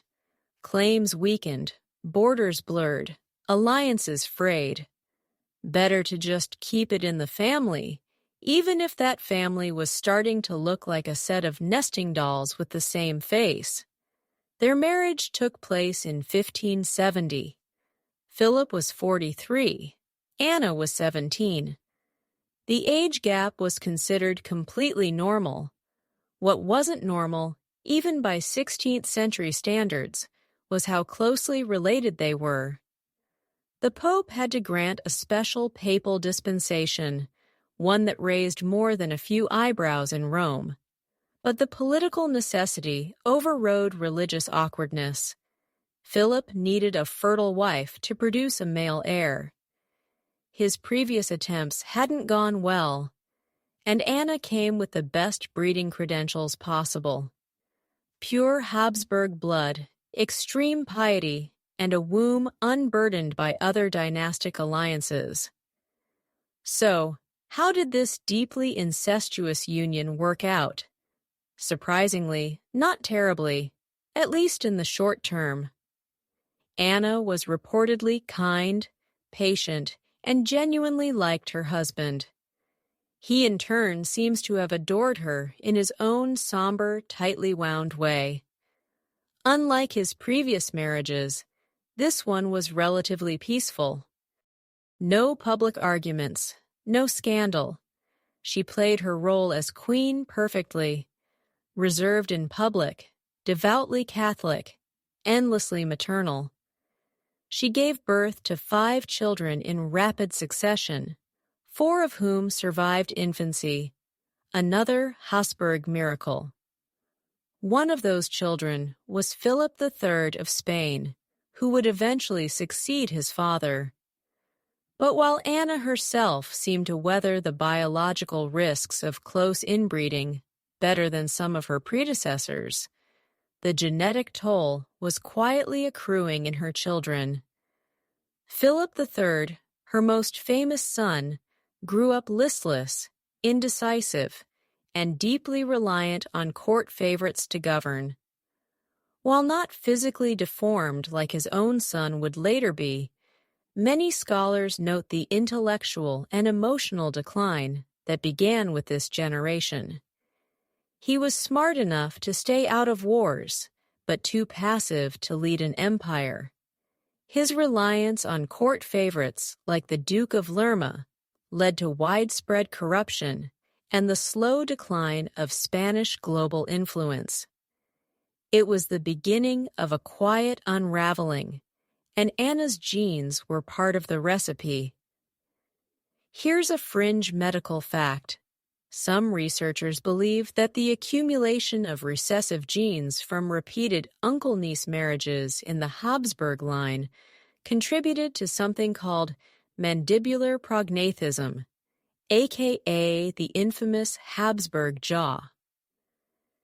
Anna's children showed early signs of this condition, but it would fully blossom in her grandson, Charles II, whose jaw was so oversized he couldn't chew food properly. That's where we're heading. For Anna, she was still in the early stages of the Habsburg decline. Symptoms beginning to appear, but not yet catastrophic. She died in 1580, just shy of her 31st birthday. The cause? Complications from childbirth, which, given the rate at which she was expected to produce heirs, is hardly surprising. Philip was devastated. For a man so emotionally buttoned up, his grief was palpable. He reportedly locked himself away for weeks, wore mourning clothes for the rest of his life, and never remarried. Some even say he kept her portrait beside him at all times, whispering prayers into the canvas. A tragically romantic detail, or a sign that the man had finally realized what his dynasty had cost him. A quirky footnote: Anna was obsessed with relics and holy tokens. She collected saints' bones, fragments of robes, and splinters of what was supposedly the true cross. Her private chapel looked less like a royal sanctuary and more like a medieval medical museum. Was it a symptom of her devout upbringing, or maybe just a coping mechanism for a life that required daily denial of personal choice? Historians today still debate whether Anna knew the full scope of her genetic connection to Philip when she married him. It's hard to believe she didn't. But then again, in her world, marrying your uncle wasn't scandalous. It was practical. It meant staying within the Habsburg brand, keeping outsiders out, and ensuring the purity of the royal line. A purity that came at the cost of physical health, mental acuity, and for many women like Anna, their lives. She wasn't flamboyant or rebellious or particularly outspoken. But Anna of Austria might just be the most quietly dangerous woman in this entire dynasty, because from her womb came a generation that looked perfect on paper and hollow beneath the surface. Next up, we meet Joanna of Austria, Anna's sister-in-law, and one of the rare royal women who actually ruled in her own name. But even she couldn't outrun the family's shadow or its genes. You wake up now in a Spanish court wrapped in somber elegance. Black silks, ivory beads, and incense-soaked corridors where politics and piety dance in practiced silence. Here walks Joanna of Austria, tall, composed, and brilliant. She glides through the halls like someone raised not only among royalty, but as royalty. The kind of woman who bows to no one unless the optics require it. Unlike many of her predecessors, Joanna isn't just another dynastic pawn shuffled into marriage and early death. She's something rarer, a Habsburg woman trusted to rule. But don't let that fool you into thinking she escaped the family curse. Her pedigree is as pure and as twisted as a pretzel dipped in holy water. Born in 1535, Joanna was the daughter of Charles V and Isabella of Portugal. Yes, those two, the double first cousins from Section 8. So right from birth, her bloodline was tighter than a sealed tomb. But physically, Joanna seemed to dodge the worst of the Habsburg deformities. No jawbone you could hang a curtain rod from, no reported limp, no debilitating disease. Instead, she inherited her father's cool intellect and her mother's quiet strength. That said, when both your parents are from the same set of grandparents twice over, you don't exactly get a clean slate. You get a loaded dice roll. Her childhood was cloaked in velvet and protocol. She was raised alongside her brother Philip II and a rotating cast of aunts, tutors, and religious advisors who filled her head with languages, theology, and statecraft. She spoke Latin, French, and Castilian fluently by her teens and could hold her own in debates with bishops. Erasmus, if he'd still been alive, would have given her a slow clap. Now, here's where her story veers off the usual track. At just 17, Joanna was married to Prince João Manuel of Portugal, her first cousin. Not just your run-of-the-mill cousin either. This was a solid intermarriage between two dynasties that had already been trading genes like medieval Pokemon cards. João's health wasn't great. He had that ghostly glow you only get from generations of not-so-genetic diversity. And sure enough, less than 2 years into the marriage, he died of what's generally believed to be tuberculosis or some other inbred immunity failure. Joanna was left a widow at 19. But wait, it gets better. She was also pregnant. The child, a boy, was born shortly after João's death and named Sebastian. He would later become King of Portugal. And if you're imagining a strong viral monarch ready to lead his people to glory, hold that thought. Sebastian was raised by priests, grew obsessed with crusading, and died in North Africa at 24, launching a succession crisis that would hand Portugal to Spain. But let's not get ahead of ourselves. Back to Joanna. After her husband's death, the Portuguese court wanted her to stay and raise the new heir. Joanna said, "Absolutely not." She returned to Spain without her son, mind you, and resumed life at her brother's court. And here's where she pulls off the Habsburg equivalent of a power move. Philip II appointed her regent of Spain while he traveled to England to marry Queen Mary. That's right, Joanna of Austria ruling Spain in her brother's name. Not as a placeholder, not as a puppet. She governed for several years, overseeing finance, military matters, and diplomacy with the same authority a king would wield. And she did it with grace and very few public missteps. This was nearly unprecedented. Medieval and Renaissance courts were not exactly feminist havens, but Joanna defied the norms. Even as she operated within a system built to exclude her, she knew how to speak its language, how to use its symbols, and when to stand absolutely still and let others collapse under their own weight. Of course, no Habsburg woman gets a totally clean ride. After her regency, Joanna retired to a convent in Madrid, not out of a sudden fit of piety, but by her own calculated choice. She became a nun, yes, but also the convent's founder and spiritual director. The convent of Las Descalzas Reales, still standing today, was her kingdom in miniature, filled with art, relics, and silent power. She never remarried. Maybe she couldn't. Maybe she didn't want to. Scholars still debate whether her retreat to religious life was genuine devotion or a socially acceptable way to avoid becoming another pawn in the dynastic marriage game. Now let's talk about her son again. Sebastian grew up in Portugal under his grandmother's care and a battalion of Jesuit tutors. Reports from his youth suggest he was pious, stiff, and disturbingly single-minded.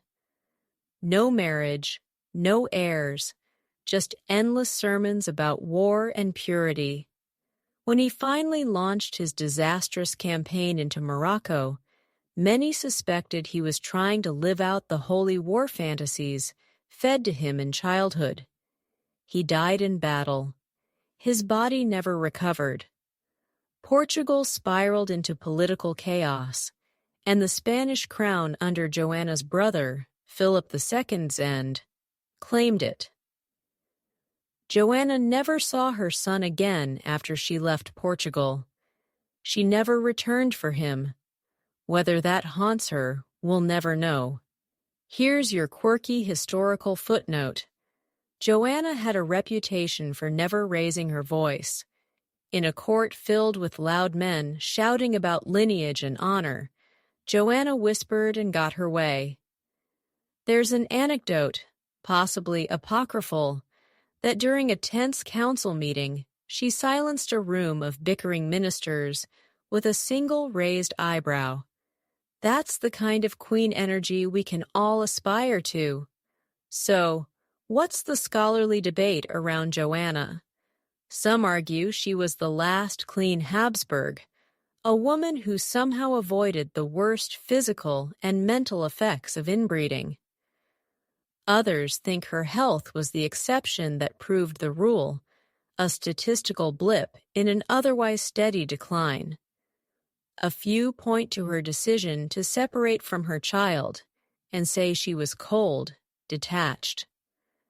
Others see it as strategic genius, avoiding Portuguese court politics and securing her own power base. What's certain is that Joanna of Austria was one of the most capable women of her dynasty, possibly of her entire century. But even she couldn't stop what was coming. Her genes passed down through Sebastian would play their part in ending Portugal's independence, and the careful dynastic legacy she helped maintain, it would become the very thing that unraveled it all. Next up, we enter the Spanish Netherlands to meet Isabella Clara Eugenia, the Habsburg princess who ruled with clarity and charisma and still carried the same tightly wound DNA spiral in every cell of her being. You find yourself now in the echoing corridors of a palace in the Spanish Netherlands, where the scent of beeswax, incense, and northern chill lingers in the stone. The tapestries are thick, the windows tall and solemn, and in the center of it all is a woman dressed in black velvet, her hair tucked beneath a lace veil, her face composed like a carved cameo. This is Isabella Clara Eugenia, daughter of Philip II and Anna of Austria, product of uncle-niece marriage, great-granddaughter of double first cousins, and one of the last truly functional members of a dynasty straining under the weight of its own blood. Born in 1566, Isabella was genetically speaking already a miracle for being relatively healthy. Her parents, as you'll recall, were so closely related that they probably shared more DNA than any married couple should, even by medieval standards. And yet, here came Isabella, intelligent, steady, and eerily competent. She was raised in the heart of the Spanish court, fluent in Latin, French, and Italian by the time most children were still struggling with prayers. Her education was serious: rhetoric, theology, diplomacy. She wasn't being trained to be a consort. She was being trained to rule. At first, her future seemed to rest on the marital merry-go-round. Several possible suitors were dangled, including no less than the aging widower, King James VI of Scotland, and briefly, hilariously, Emperor Rudolph II, who was also her cousin and arguably already unraveling mentally, and the proposal was floated. But her father, Philip II, kept stalling. He was deeply attached to Isabella, and there are strong hints that he simply couldn't bear to give her away. She remained unmarried until she was over 30, which in royal terms was practically a nun's age. It wasn't until Philip needed to stabilize the fracturing Netherlands that he made his move. In 1598, Philip did something radical. He granted Isabella and her new husband, Archduke Albert of Austria, joint sovereignty over the Spanish Netherlands. That's right. He gave her an actual throne. Not a decorative title, not a temporary regency. Real power with real autonomy. The catch? Albert was also her cousin, of course, and their marriage was arranged more for political optics than romance. But as royal marriages go, theirs was weirdly successful. They shared a calm respect and a common goal: bring peace to a region shredded by decades of Protestant rebellion and war. Isabella arrived in the Low Countries like a small royal storm cloud, dressed in black, flanked by advisors, and carrying the quiet authority of someone who had spent a lifetime watching her father crush heretics and govern an empire. But she also brought something surprising: pragmatism. While Albert led the armies, Isabella worked the court. She restored cities, mediated religious tension, and charmed the nobility into cautious loyalty. The region was still a mess, but she managed to hold the center.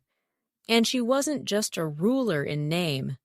Contemporary letters describe her as meticulous, detail-obsessed, and deeply engaged in state matters. She would rise before dawn, attend Mass, and then spend the rest of the day dictating correspondence, reviewing finances, and receiving ambassadors.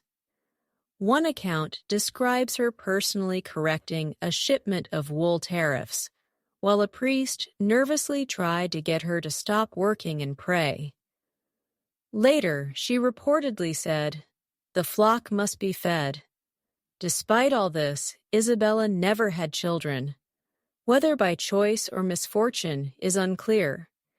Some speculate that Albert, her cousin husband, may have been infertile due to their mutual family inbreeding. Others suggest a miscarriage or two, hidden by court silence. What's notable is that neither seemed too concerned with producing an heir. They had each other, and they had work to do. It's oddly refreshing. Two Habsburgs in a functioning relationship that wasn't built solely around uterine expectations. But the curse of the dynasty always lingers. After Albert died in 1621, Isabella took religious vows and officially became a nun. But let's be honest, she was a nun in the same way a CEO might become emeritus. She kept her title, her influence, and her schedule. She just wore more black and talked more about God. In many ways, her post-widowhood rule was even more effective.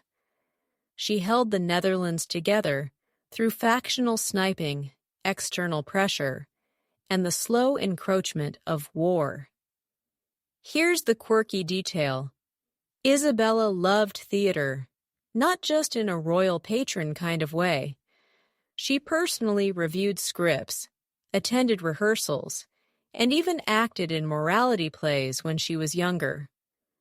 One courtier recorded watching her perform a scene as the Virgin Mary, noting that she delivered her lines with such precision it seemed more sermon than drama. Honestly, it sounds like she could have had a solid career in the arts if she hadn't been born into one of Europe's most overbred families. Now, the scholarly debate. Was Isabella Clara Eugenia the last competent Habsburg? Some historians argue yes. She's seen as the final bright flicker before the dynasty descended into mental instability and physical deformity. Others argue she benefited from circumstance. She ruled a smaller territory during a relative lull in European chaos, with a husband who shared power. Either way, she made an impression. While other Habsburg women were remembered for their deaths, their wombs, or their madness, Isabella was remembered for her leadership. She died in 1633 at the age of 66. A shockingly long life for a Habsburg woman. Her funeral in Brussels was a major event attended by nobles, priests, artists, and commoners alike. She left behind no children, but a political legacy strong enough to be remembered centuries later. And for once, that legacy wasn't about how crooked her jaw was, or how many cousins she married. Isabella Clara Eugenia is proof that even in the middle of a genetic swamp, a single candle can burn steadily. She wasn't loud, she wasn't dramatic, but she ruled, she led, and she managed to carry the unbearable weight of Habsburg inheritance with something that looked a lot like grace. Next, we travel to Versailles, where another branch of the family tree unravels in powdered wigs and satin corsets. Starting with Maria Theresa of Spain, whose Bourbon cousins were waiting with open arms and open marriage licenses. Let the echo of cobblestone horses and rustling satin lead you now into the golden corridors of Versailles, where mirrors stretch endlessly, and the smell of rosewater clings to every breath. Here we find Maria Theresa of Spain, standing beneath a ceiling painted with gods she probably no longer believed in. She's surrounded by chandeliers, gilded moldings, and a court more obsessed with appearance than any in Europe's long, gaudy history. But Maria Theresa is not just another queen in a corset. She is the living product of centuries of Habsburg intermarriage. Carefully wrapped in taffeta and shipped north to become the wife of King Louis XIV of France, who also happens to be her double cousin. Born in 1638, Maria Theresa was the daughter of King Philip IV of Spain and Elizabeth of France. And already that's a red flag. Her parents were first cousins, her grandparents were first cousins, and her great-grandparents, you guessed it, also cousins. At this point, the Habsburg family wasn't just inbred. They were aggressively recycling their gene pool like a medieval eco-initiative gone horribly wrong. So when Maria Theresa entered the world, her destiny was already shackled to the idea of preserving this legacy, no matter the cost. She grew up in the rigid, somber court of Spain, surrounded by Catholic solemnity, black clothing, and enough incense to fog up every memory. Her education was strictly religious, heavy on saints, light on strategy. She was taught to be obedient, chaste, and silent, with the occasional music lesson thrown in to soften the edges. And then came the War of the Pyrenees, followed by peace negotiations. France and Spain needed to seal the deal with a marriage, and Maria Theresa, only 20, untested and thoroughly Habsburg, was offered as the gift. Louis XIII, the Sun King, was everything her court was not.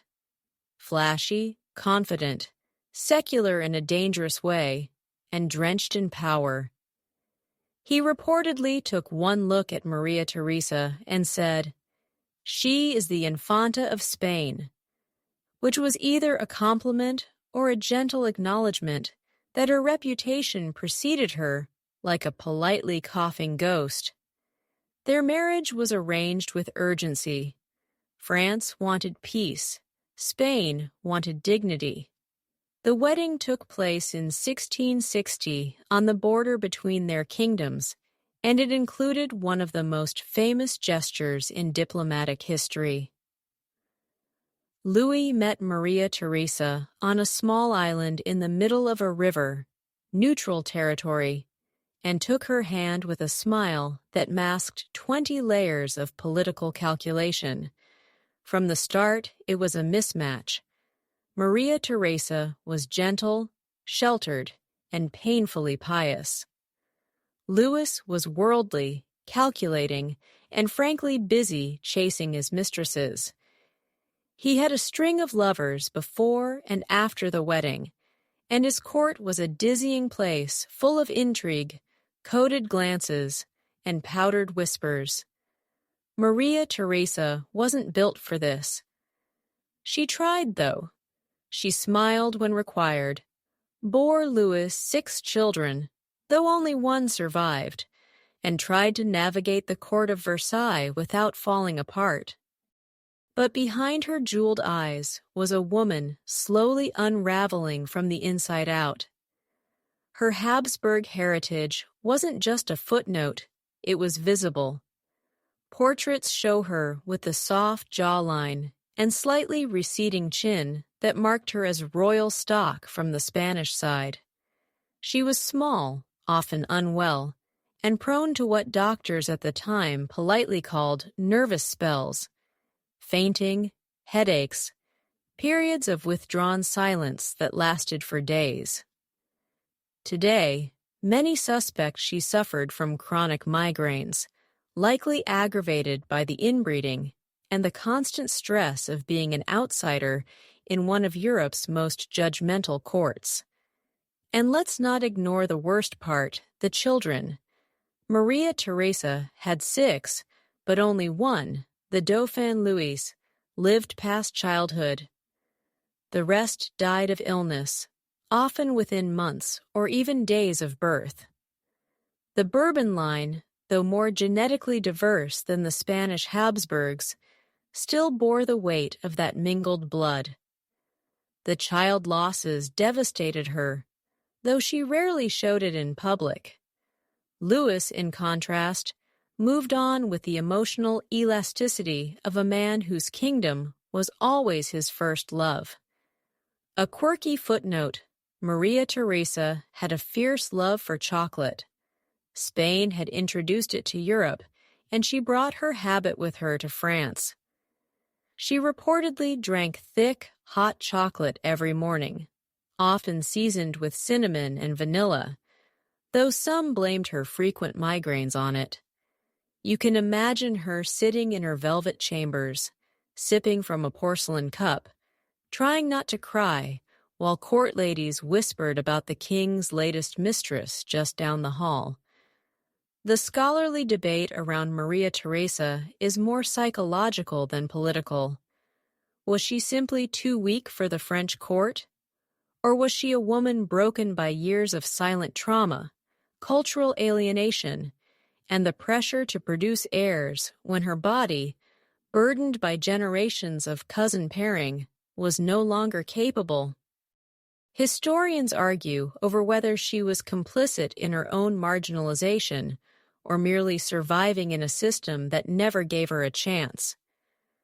What's certain is that Maria Theresa never fully integrated. She remained to the end the Spanish queen. Louis respected her position, but not her person. When she died in 1683, reportedly from complications of an abscessed arm, Louis declared, "This is the first time she has caused me pain." Which, wow, that's either devastating or just the cruelest eulogy ever delivered in a silk-lined hallway. But in true royal fashion, her legacy outlived her body.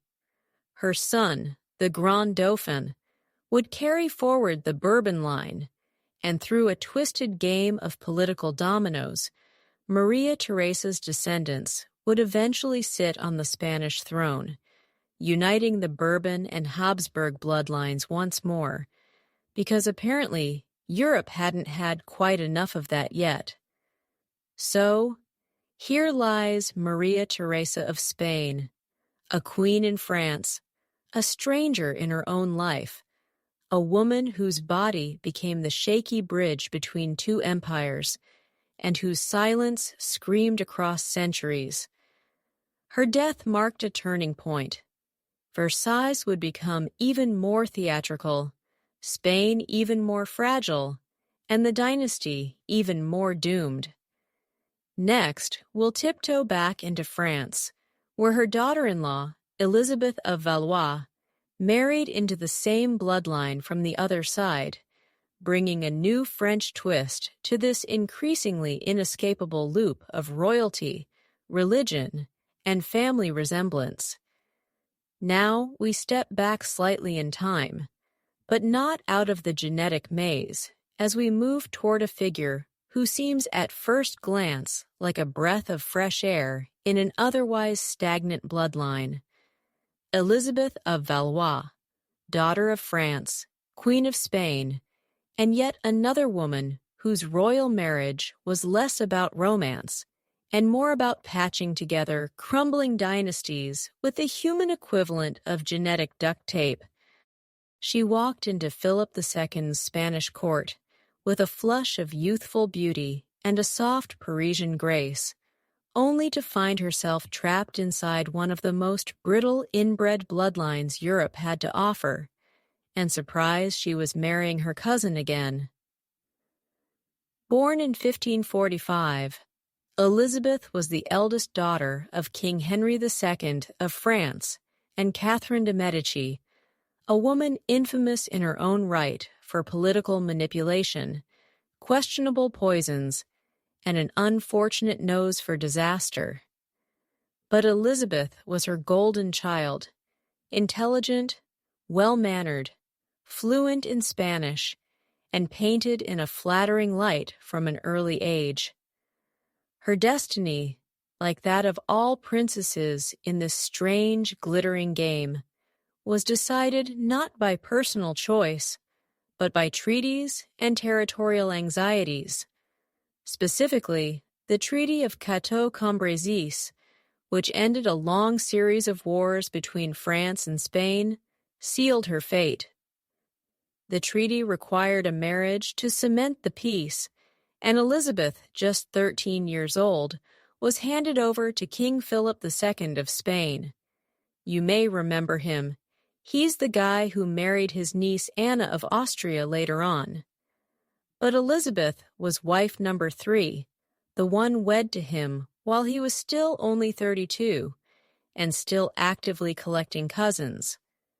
At the time of their marriage in 1559, Elizabeth was 14, and the age gap, while not unheard of, was steep even by royal standards. More than that, the difference in personality was even steeper.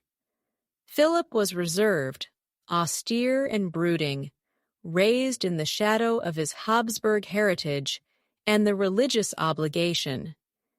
Elizabeth, by contrast, had grown up in the vibrant, almost chaotic court of France, surrounded by artists, jesters, and that walking paradox of her mother, Catherine de' Medici. She came to Spain full of life, curious about her new world. Spain, however, was not interested in being charmed. Life at the Spanish court was governed by solemnity, black garments, endless protocol, long masses, silences of virtue. Elizabeth found it stifling. And Philip found her youthful energy both fascinating and mildly inconvenient. But to his credit, he came to genuinely care for her. She was his political bride, yes, but he grew attached to her delicate intelligence and quiet strength. Their relationship, unlike many in this dynasty, bloomed gently into mutual affection. Still, the expectations were enormous. Elizabeth was supposed to provide a male heir, something the Spanish crown was always desperate for, especially given the high mortality rate of royal infants and the increasingly fragile genetic lottery. Over the next few years, she endured several pregnancies. And here's where history gets hazy. Some say she miscarried repeatedly. Others report she had 2 daughters and then a series of tragic losses, but all agree that her final pregnancy in 1568 ended in her death at just 23 years old, likely from a ruptured uterus. Yes, 23. It's a brutal pattern now. Teenage brides, cousin marriages, a few fleeting moments of peace, and then a quiet death in childbirth, while the court whispers about divine punishment or inherited curses. A quirky fact: Elizabeth was a voracious reader and kept a personal library in her Spanish chambers. She insisted that her books be in both French and Spanish, which was considered mildly rebellious at the time. One court lady wrote that the queen spent more time with pages than with pearls, and while that was probably intended as a slight, it now reads like a badge of honor. Now let's pause and run the genetics. Elizabeth's father, Henry II, came from the Valois line, which had already begun intermingling with the Habsburgs through various cousins and strategic alliances. Her mother, Catherine de' Medici, was from the Medici family of Florence, a line not particularly known for inbreeding, but heavy on heart disease and toxic ambition. When Elizabeth married Philip II, she added a burst of French DNA to the Spanish court, but not enough to dilute the heavy Habsburg stock. Their daughters, Isabella, Clara, Eugenia, and Catalina Michela, would carry these combined lines forward. Isabella especially, whom we just met in the last section. What do scholars argue about when it comes to Elizabeth? Some see her as a mere figurehead, a victim of early death and tragic expectations. Others see her as a quietly subversive figure, someone who brought French flair and feminine diplomacy into a court that needed both. She was reportedly popular with the Spanish people, though she never wielded formal power. Still, in a place where queens were expected to be silent wombs, Elizabeth's gentle intellect made more of a mark than many noticed at the time. And yet, for all her grace, she left behind the same painful legacy as the rest. A royal lineage more focused on purity than health, more devoted to inheritance than vitality. Her children were raised with the same rigid expectations, the same constant pressure to marry within the family, and the same blind trust that God would sort out the chromosomes. Spoiler, he did not. The irony: Elizabeth was actually first betrothed to Don Carlos, Philip's unstable son from an earlier marriage. But that plan was nixed when everyone realized Carlos was, let's say, unwell, violently paranoid, erratic, and ultimately imprisoned by his own father. So, Elizabeth got the father instead of the son, dodging one nightmare, but stepping into another slow unraveling. So here lies Elizabeth of Valois, too young to fight, too smart to be forgotten, and too entangled in a genetic and political web to ever escape. A queen who brought color to a court painted only in gray, and who in the end became another soft-voiced casualty of a dynasty that prized bloodlines over lives.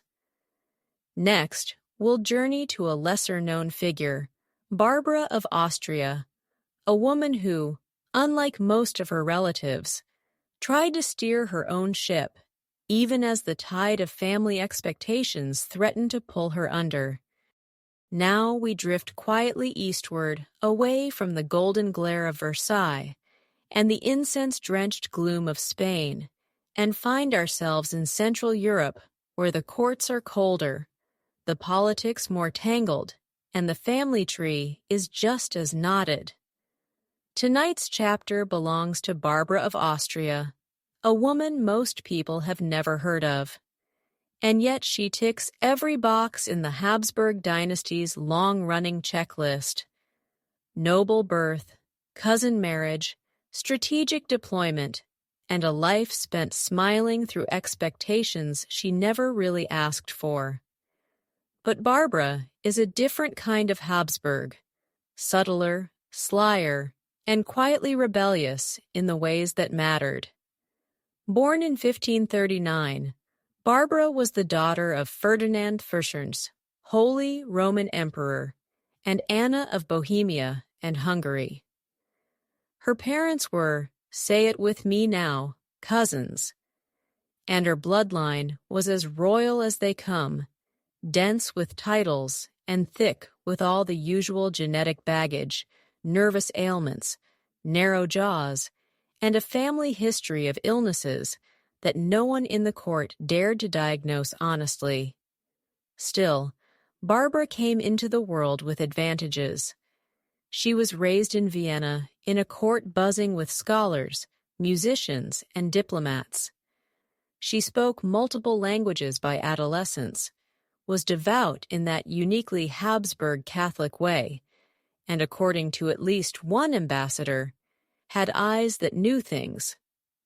By the time she reached marriageable age, which, surprise, was somewhere around 14, Barbara was being quietly shopped around to various relatives and allied royals. She was eventually married off to Alfonso II d'Este, Duke of Ferrara, a nobleman from one of Italy's most prestigious houses, but also, yes, a relative.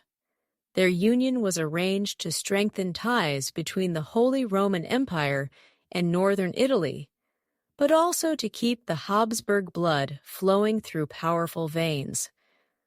Alfonso was the son of Ercole and Renée of France, meaning his ancestry included French, Italian, and through the usual sideways marriages, Habsburg connections.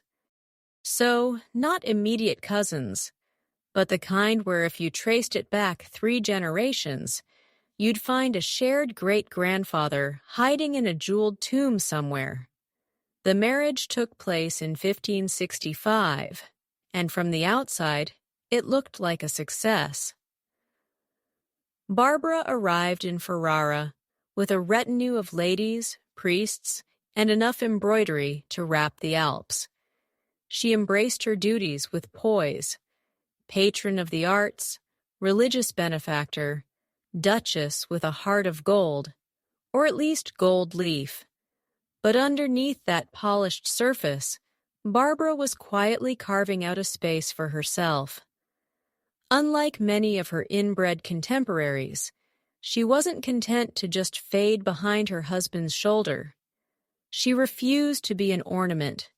She demanded political briefings, managed palace staff with ruthless efficiency, and involved herself in diplomatic correspondence. One Venetian ambassador even called her the whisper behind the throne. And here's the thing. Barbara was smarter than most of the men around her. She knew exactly what the game was, and she played it with velvet gloves and a steel needle hidden beneath. When her husband began favoring courtiers who opposed Habsburg interests, Barbara moved quickly, replacing advisors, writing to her father, and making sure everyone understood that the Duchy of Ferrara was still married to the empire in every sense. But even Barbara couldn't escape the Habsburg pattern of suffering in silence. She had health problems from the start, though no one could say exactly what they were. Chronic fatigue, mysterious stomach pains, fainting spells. Her physicians called it a nervous weakness. Today, some historians suspect she may have had early signs of an autoimmune disorder or a neurological condition, both of which have been linked to inbreeding and appear repeatedly in Habsburg medical records. Others suggest she suffered from a chronic infection, perhaps tuberculosis, which was making the rounds in nearly every royal court at the time. And of course, there were the children, or rather the lack of them. Barbara never had a surviving heir. She reportedly had several miscarriages, and her inability to produce a son was a constant source of quiet court gossip. As always, though, the blame settled squarely on the woman. Even though Alfonso was widely rumored to have his own health issues, including a possible congenital defect that may have rendered him sterile. The irony? In a marriage arranged for genetic power, the genes simply refused to cooperate. Here's a quirky detail to tuck under your pillow. Barbara had a passion for astrology. In an age when science and superstition still dined at the same table, she kept a private astrologer who charted her days, her moods, and her prayers. She reportedly delayed diplomatic meetings if her stars looked unfavorable, and once refused to sign a treaty on a Tuesday because she had a feeling in her chest. Her brother, Maximilian, himself no stranger to odd habits, thought it charming. Her husband, not so much.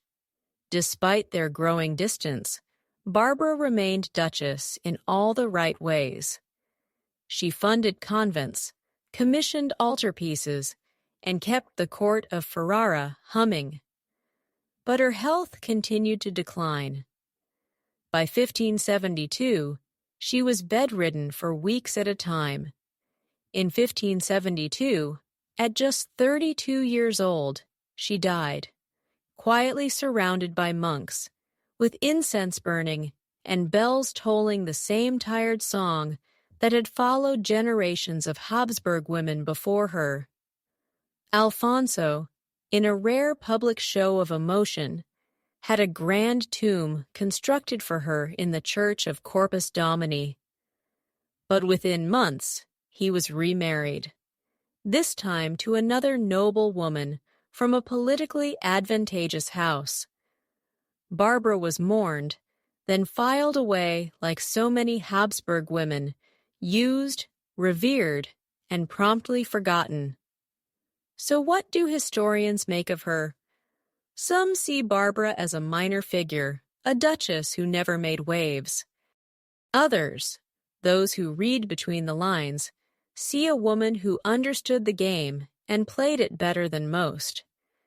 She wielded influence quietly, took control where she could, and managed to hold on to her dignity in a system designed to erase it. And yes, she died young, childless, and under the shadow of inbreeding. But she also left behind a court more stable than it had been when she arrived, and a legacy of competence wrapped in silence. Barbara of Austria reminds us that not every royal woman screamed her way through history. Some whispered, some maneuvered, and some, like her, left fingerprints only visible if you know where to look. Next, we return to Sicily, where Constance of Aragon shows us that tangled bloodlines were already in fashion long before the Habsburgs made it their whole personality. Now the air thickens again, not with incense or velvet, but with the dry, citrus-salted breeze of medieval Sicily. We're going further back this time to the 13th century, where Europe is still split into papal loyalties and warring kingdoms, and the word dynasty means more than just who gets which throne. It means who owns the blood that flows between them. Here in Palermo, with its jumble of Norman towers and Moorish gardens, we find Constance of Aragon, a queen whose life was less about being inbred than about being born into a family already spiraling through centuries of it. She's a sort of prequel to everything we've seen, a woman who inherits the prototype for the same tangled dynastic ambitions that would later define the Habsburgs, the Capetians, and everyone else who couldn't keep their rings off their cousins' fingers. Constance was born in 1179 to Alfonso II of Aragon and Sancha of Castile. And yes, her parents were cousins. No surprise there. In fact, both the House of Aragon and the Castilian crown had been intermarrying for generations already. Long before the Habsburgs turned it into an art form, the Iberian royals were blending their family lines into such a smooth puree of shared ancestry that historians still struggle to map it without a whiteboard and several pots of coffee. Constance then entered the world with a bloodline already folding in on itself. She was royal, she was valuable, and she was destined to be traded like an extremely fancy political baseball card. By the time she was in her mid-teens, her future was sealed. She would marry Frederick, the heir to the Kingdom of Sicily and the Holy Roman Empire. Frederick wasn't just a powerful match. He was a complicated one. His mother, Constance of Sicily, yes, another Constance try to keep up, had died shortly after his birth, and his father, Emperor Henry VI, had left him under the protection of the Pope. But as with all royal matches, the politics behind it were more important than the people involved. Marrying Aragon into Sicily, that was strategy. It would give the Aragonese a foothold in Italy, and the Hohenstaufen dynasty, the German royal line, would get a little infusion of Spanish prestige. Their marriage took place in 1209, and Constance was crowned Queen of Sicily shortly after. She was about 30, relatively old for a first-time royal bride, but that gave her an unusual advantage. She wasn't a teenage pawn. She was an adult woman with education, political awareness, and some understanding of the game she was now playing. Frederick, meanwhile, was young, brilliant, and already deeply suspicious of everyone, and with good reason. His reign would be a non-stop chess match between the Pope, the German princes, the rebellious Sicilian nobility, and his own family members. Constance, for her part, kept her head low and her presence steady. She wasn't flashy, but she was undeniably central. Now, here's the genetic side note.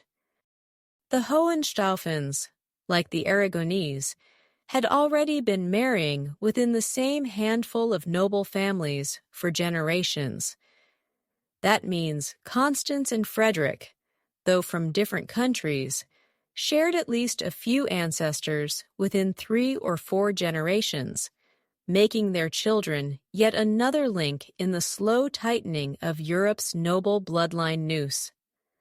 Their son, Henry VII of Germany, would eventually rebel against his father, suffer from periods of depression and erratic behavior, and die in prison, possibly by suicide.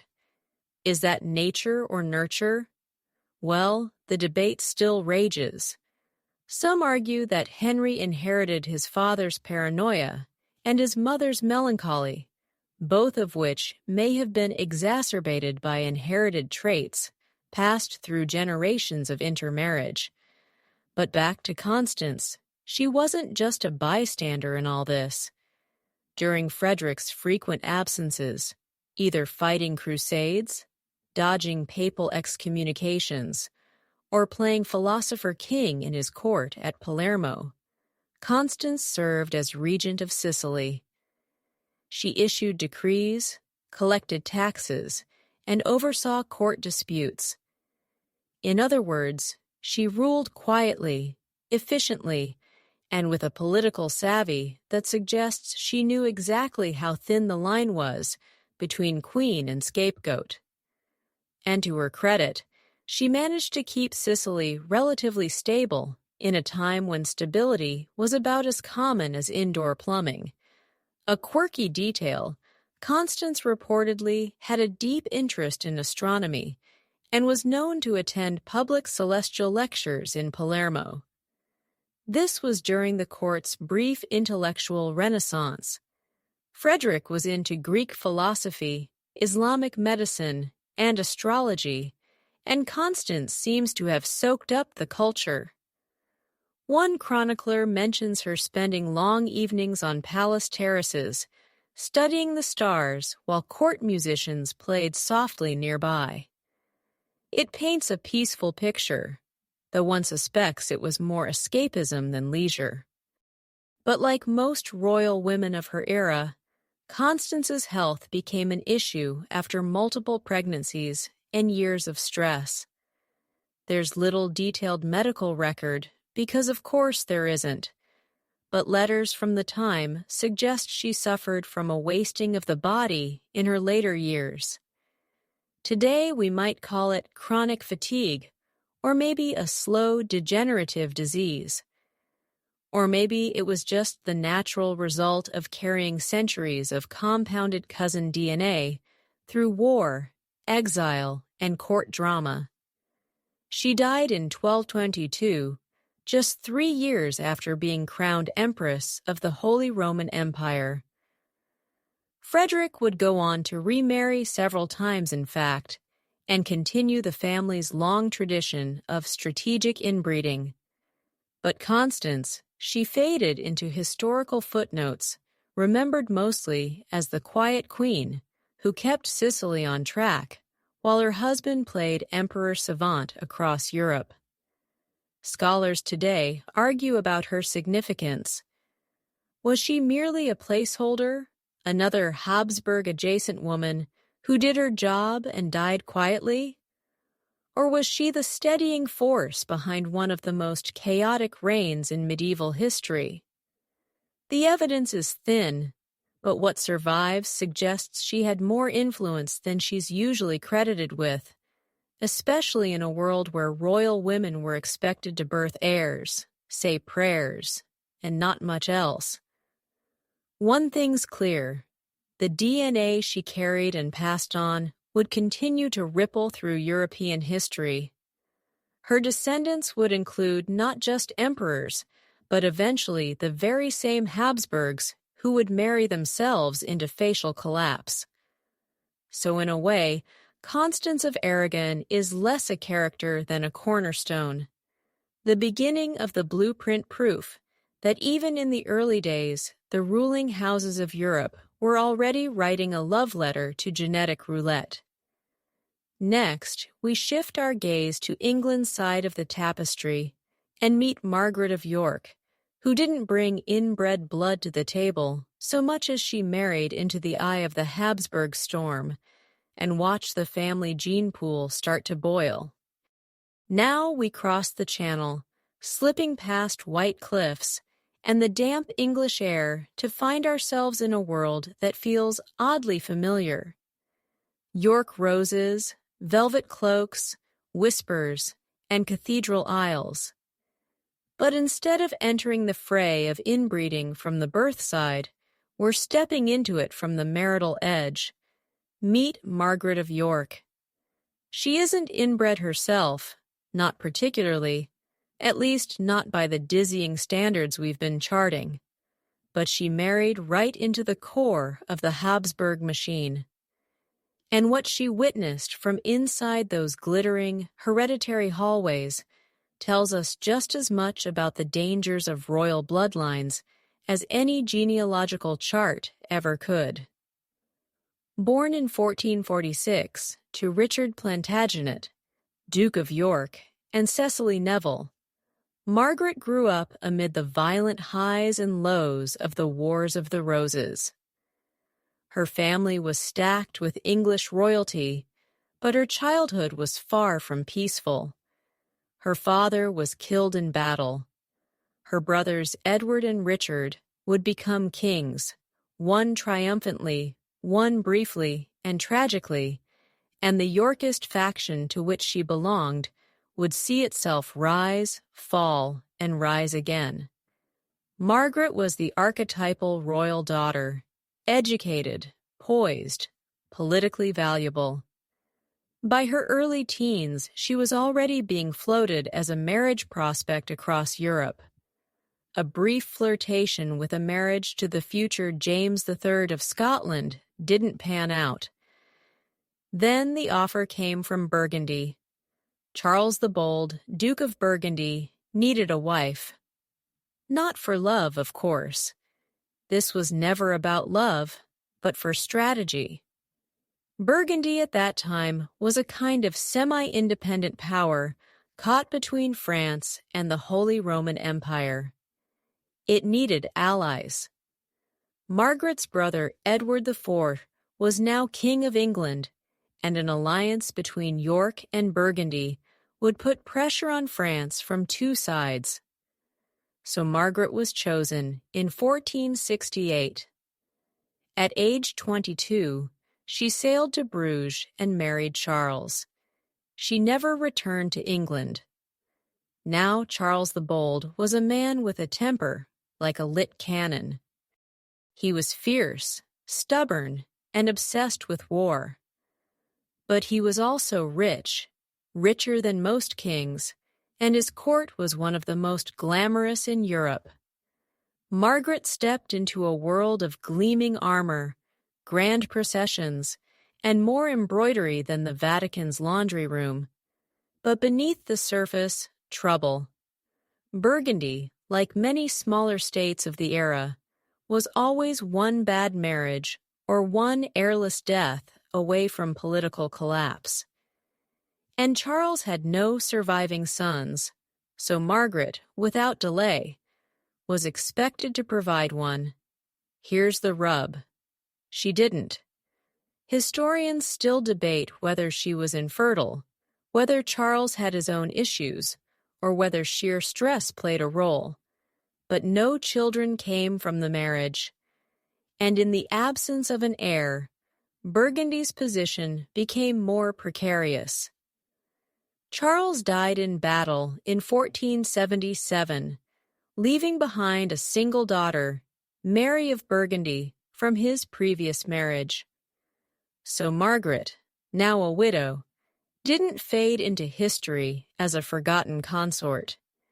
She became a major player in the next dynastic shuffle. And this is where things get messy. Mary of Burgundy inherited a kingdom that had no husband.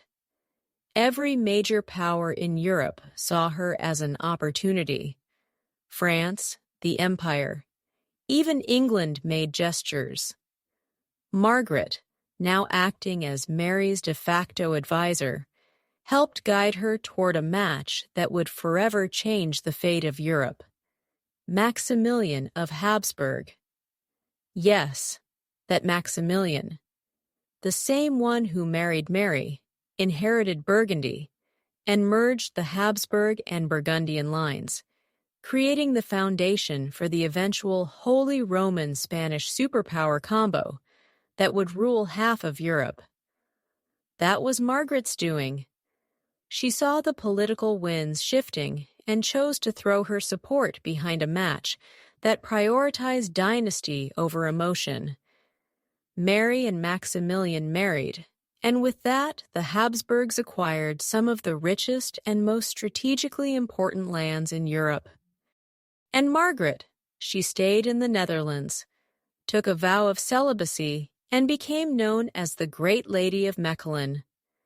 She advised her step-grandchildren, Philip the Handsome, among them, and managed court affairs with quiet precision.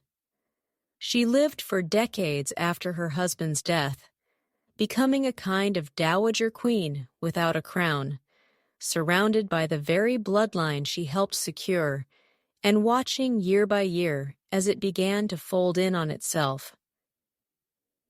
You have to wonder what she thought as the first signs of Habsburg inbreeding started to appear. She would have seen Philip the Handsome, who inherited her Burgundian refinement, but also a certain manic restlessness. She would have heard whispers about his marriage to Joanna of Castile, about the instability, the death, the heavy silence. She watched as marriages were arranged between cousins and uncles and nieces. She, who came from a court that had fought tooth and nail for legitimacy through war and rebellion, must have wondered what kind of future was being forged now with ink, blood, and holy dispensations. A quirky fact: Margaret had a personal devotion to the cult of Saint Colette, a reformer saint known for her austere habits and refusal to compromise. Margaret once had a room in her palace where she held regular prayer sessions beneath a ceiling painted with the genealogical tree of Christ. Talk about foreshadowing. Lineage was literally the ceiling above her head. Her legacy, while often overshadowed by flashier figures, is immense. Without Margaret, the Burgundian lands might have fallen into French hands. Without her, Mary might have married a French prince, and the Habsburg-Burgundy fusion may never have happened. It was her political intuition, not her womb, that secured her place in history. So, no, Margaret of York wasn't inbred, but she married into a dynasty that would define itself by it. She watched the first threads twist together, heard the early echoes of inherited madness, and saw what happens when dynastic ambition trumps common sense. She died in 1503, aged 57, having outlived her husband, her stepdaughter, and many of the children she helped raise. Her bones were laid to rest in Mechelen, where a statue still stands, solemn, watching, silent. Next, we return to the root of it all. Not just the individuals, but the system itself. It's time to talk about the grandmothers of Marie Antoinette and the multi-generational tangle that made the French Revolution less of a surprise and more of a slow-motion train wreck waiting to happen. Now the candle flickers low, and you can almost hear the distant rustle of silk skirts and powdered wigs being adjusted in ornate mirrors. The century has changed again. We're in the 18th now, and the spotlight shifts to a group of women whose faces you probably wouldn't recognize, but whose blood ran straight into the storm of the French Revolution. These are the grandmothers of Marie Antoinette, a tangle of Habsburgs and Bourbons, of Holy Roman Empresses and Spanish Infantas, whose pedigrees looked like antique jigsaw puzzles, and whose marriages were less about love than about strategic genetic recycling. Together, they helped produce one of history's most famous royal scapegoats, Marie herself. That doomed teen queen with the sky-high hair, and none of them, not a single one, escaped the web of dynastic inbreeding. Let's start with one of the most pivotal pieces, Elizabeth Farnese. Born in 1692 to the Duke of Parma and his cousin Dorothea Sophia of Neuburg, Elizabeth was already a product of the cousin marriage by the time she took her first steps. She grew up with impeccable breeding and big ambitions. In 1714, she married King Philip V of Spain, who, plot twist, was also her cousin, albeit once or twice removed, depending on how generously you draw the tree. This wasn't just a personal union. It was the reinforcement of Bourbon-Habsburg cooperation through mutual DNA. And let's just say Elizabeth made herself known. She became the de facto ruler of Spain within months of arriving, wielding more influence than any courtier had predicted. She produced a brood of children who would scatter across Europe and bring that distinctive Habsburg-Bourbon blend to every palace from Naples to Parma. One of those children was Maria Theresa Rafaela of Spain. Now, she doesn't get a lot of screen time in most history books, but here's where the branches start to loop dangerously close together. Maria Theresa was married off to Louis, Dauphin of France, the son of Louis XV. Again, Bourbon meets Bourbon. Their daughter would have been a future queen of France, but Maria Theresa died young because of course she did from complications in childbirth at the age of 20. Her death was considered tragic, yet completely expected. Another royal woman, another body sacrificed to the endless machine of heir production. But she wasn't the only grandmother in this lineage. Meanwhile, over in Vienna, we find another titan of dynastic strategy, Empress Maria Theresa of Austria. Now you might be thinking, wait, isn't that Marie Antoinette's mother? Yes, but stick with me. The story begins earlier. Maria Theresa was the daughter of Emperor Charles VI and Elizabeth Christine of Brunswick-Wolfenbüttel, a mouthful of a name for someone who, by the time of her marriage, was considered a reasonable genetic bet, despite already having Habsburg ties. Her daughter, Maria Theresa, would go on to rule as empress in her own right, a rare, formidable woman in a sea of powdered men. And she did what every Habsburg ruler was supposed to do: marry strategically and marry repeatedly. Maria Theresa had 16 children. 16. And almost every one of them was used as a diplomatic tool.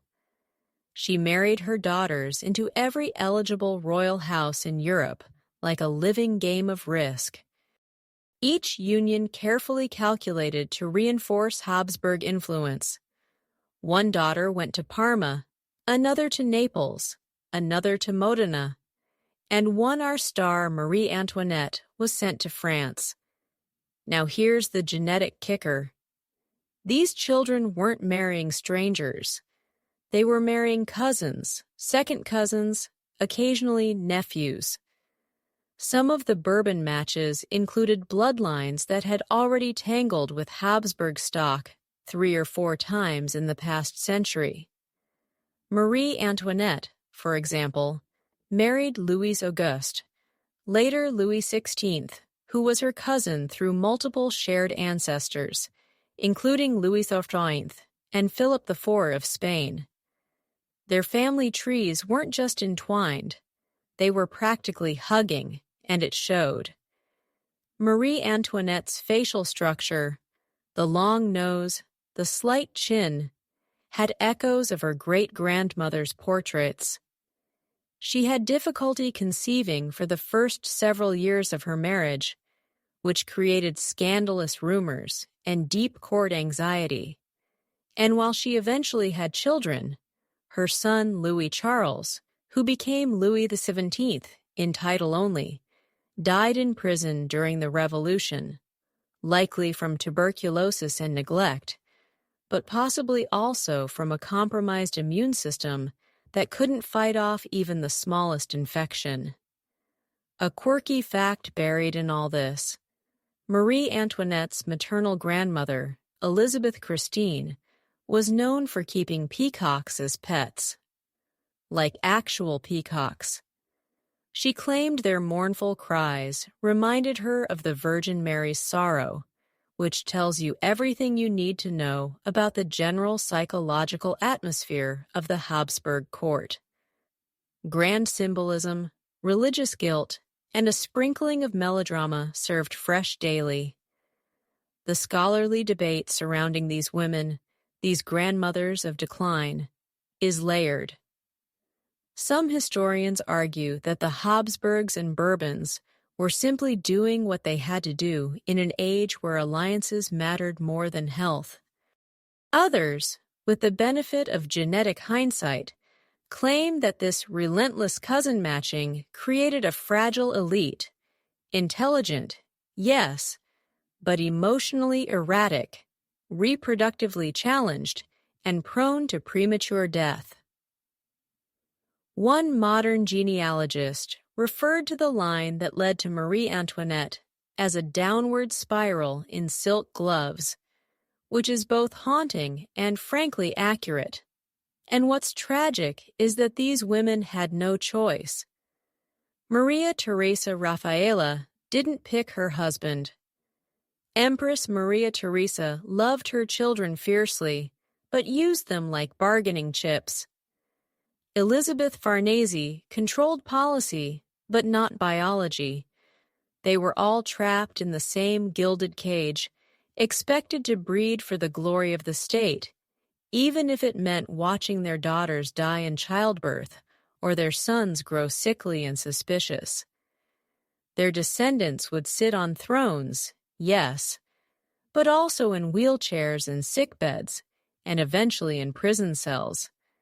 And while we remember Marie Antoinette for her hair, her diamonds, and her guillotine, it's worth remembering the women who came before her, who built the staircase she would one day be pushed down. Next, we leave the throne rooms and slip into the quieter chambers, where miscarriages, mysterious illnesses, and hushed funerals show us the true cost of dynastic obsession. Hidden behind veils, whispered down corridors, and recorded only in the margins. Now, the echoes of royal proclamations fade, and we pass through a smaller, quieter door. The one behind the throne, the one where royal women lived when they weren't being paraded in ceremony or posed for portraits. Here is the world of miscarriages, mystery ailments, locked bedchambers, and the silences that followed. For all the crowns and titles we've wandered through, this is where the real cost of inbreeding and its relentless demands was often paid, not in courtrooms, but in the shadowy space between cradle and coffin.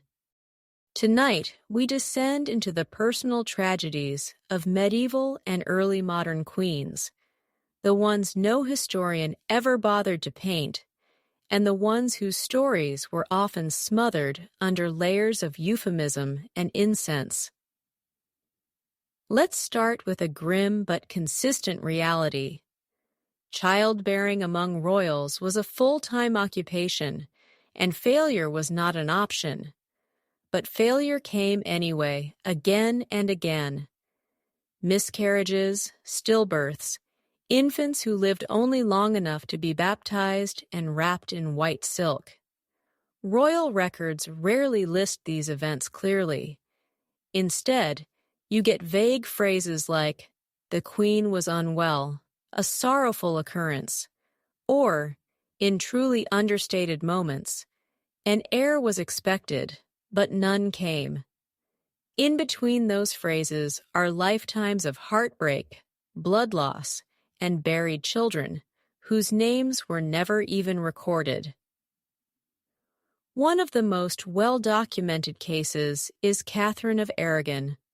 As we explored earlier, she had at least 6 pregnancies during her marriage to Henry VIII, and only one child survived, Mary Tudor. Her other pregnancies ended in miscarriage or early infant death, including a boy who lived for just a few weeks. The pressure on her was astronomical. The emotional toll was invisible. What we rarely talk about is that Catherine believed God was punishing her, and that belief was reinforced by everyone around her. There were no conversations about recessive genes or Rh incompatibility. There was only guilt, penance, and prayer. But Catherine was far from alone. Joanna of Castile, her sister, also suffered miscarriages. So did Isabella of Portugal, who had 3 children that didn't survive beyond infancy. So did Barbara of Austria. So did countless others. It became a pattern so frequent that royal courts built entire protocols around the expectation of death. Cribs were ordered and placed in rooms that were already being measured for tiny coffins. Midwives doubled as morticians. Mourning veils were stored in the same drawers as baptismal gowns. The medical understanding of these losses was, of course, painfully limited. Queens were bled, fed herbal mixtures, subjected to prayers and rituals designed to balance the humors. In some courts like Spain and Austria, it was believed that excessive devotion could cause uterine melancholy, a made-up illness that basically blamed religious piety for infertility. The irony is almost cruel. These women were expected to be saints and broodmares at the same time. Now enter the real horror show, the mystery ailments. Chronic headaches, muscle wasting, sudden fevers, swellings, hysteria, hallucinations. Many royal women began experiencing symptoms in their late teens or early 20s, especially after their first pregnancies. Some of this could be chalked up to poor nutrition, infections, or the general stress of being locked in a velvet cage for life. But increasingly, modern scholars point to inbreeding as a contributing factor, specifically the accumulation of recessive genetic conditions like hemophilia, epilepsy, or certain forms of autoimmune disease. Take Anna of Austria, Philip II's niece-wife. She bore several children, including the future Philip III, but her letters suggest chronic exhaustion, anxiety, and what we'd now call postpartum depression. She died at 30 after yet another pregnancy. Nothing dramatic, nothing scandalous, just one more royal body that quietly collapsed under the weight of doing what was expected. Or look at Isabella of Bourbon, mother of Mary of Burgundy. She had recurring fevers that never fully went away after childbirth. Historians believe she may have had lupus or another autoimmune disease, conditions that we now know can have genetic origins and flare dramatically after pregnancy. She died young like so many others, and was remembered mostly for being obedient and modest. And then there are the cases that defy even modern classification. Women who suddenly became mad, screaming at nothing, talking to ghosts, refusing to eat. Sometimes they were locked away, other times simply declared unfit and replaced. Joanna of Castile's mental health struggles have been endlessly debated, but she's just the most famous example of a much larger pattern. Were these psychological collapses, brain tumors, genetic neurological disorders? We may never know. What we do know is that they almost always occurred in women from families that had been marrying cousins for generations. One particularly chilling example, Eleanor of Austria, sister to Charles V. She suffered severe insomnia, hallucinations, and what her doctors called womb-driven confusion. Her treatment, bleeding, isolation, and enforced silence. She recovered, sort of, and went on to marry the King of France. But court records show she never bore a healthy child, and she died early, remembered only for her looks and her good behavior. And the children. Oh, the children. So many royal infants were born sickly with what were politely termed delicate constitutions. There are accounts of princes with seizures, babies who bled excessively from small wounds, or toddlers who failed to develop language or coordination. The word rickets appears frequently. So does wasting. In many cases, these children were hidden away, raised in private, until they either miraculously thrived or quietly disappeared from the record. A quirky and tragic footnote. In the Austrian court, it became customary in the 17th century to commission miniature coffins for children in advance, just in case. These were painted with scenes of heaven, angels, and family crests. Some even included tiny gowns and lace pillows tucked away in drawers near the nursery. That's how common infant death had become. That's how normal the abnormal had turned. Modern historians continue to debate the role of inbreeding in all this. Some say it's overstated that poor sanitation and lack of antibiotics played bigger roles. Others argue that once you stack enough cousin marriages, the odds of recessive conditions showing up multiply, and in the royal houses of Spain, Austria, and France, those odds were exploited past the breaking point. What's undeniable is the emotional toll. Royal women were expected to perform miracle after miracle, get pregnant, deliver a living child, and return to court within days, looking radiant. When they failed, when their bodies betrayed them, the blame was swift and brutal. Their husbands took mistresses, their advisors whispered, the people judged, and the women themselves. They rarely left behind letters that expressed the full weight of what they felt. Only scraps. A sentence here, a note scrawled in a prayer book, a single line from a midwife. The queen weeps alone. Next, we'll explore what may be the most visible symptom of this entire dynasty's collapse.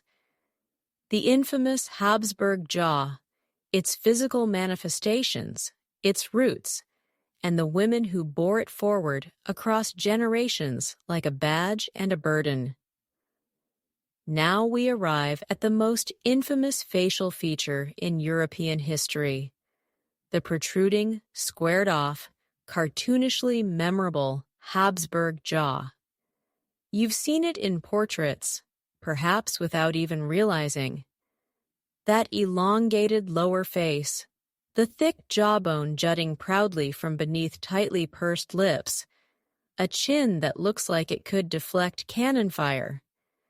It appears generation after generation, passed down like a royal scepter, and it became more than just a physical trait.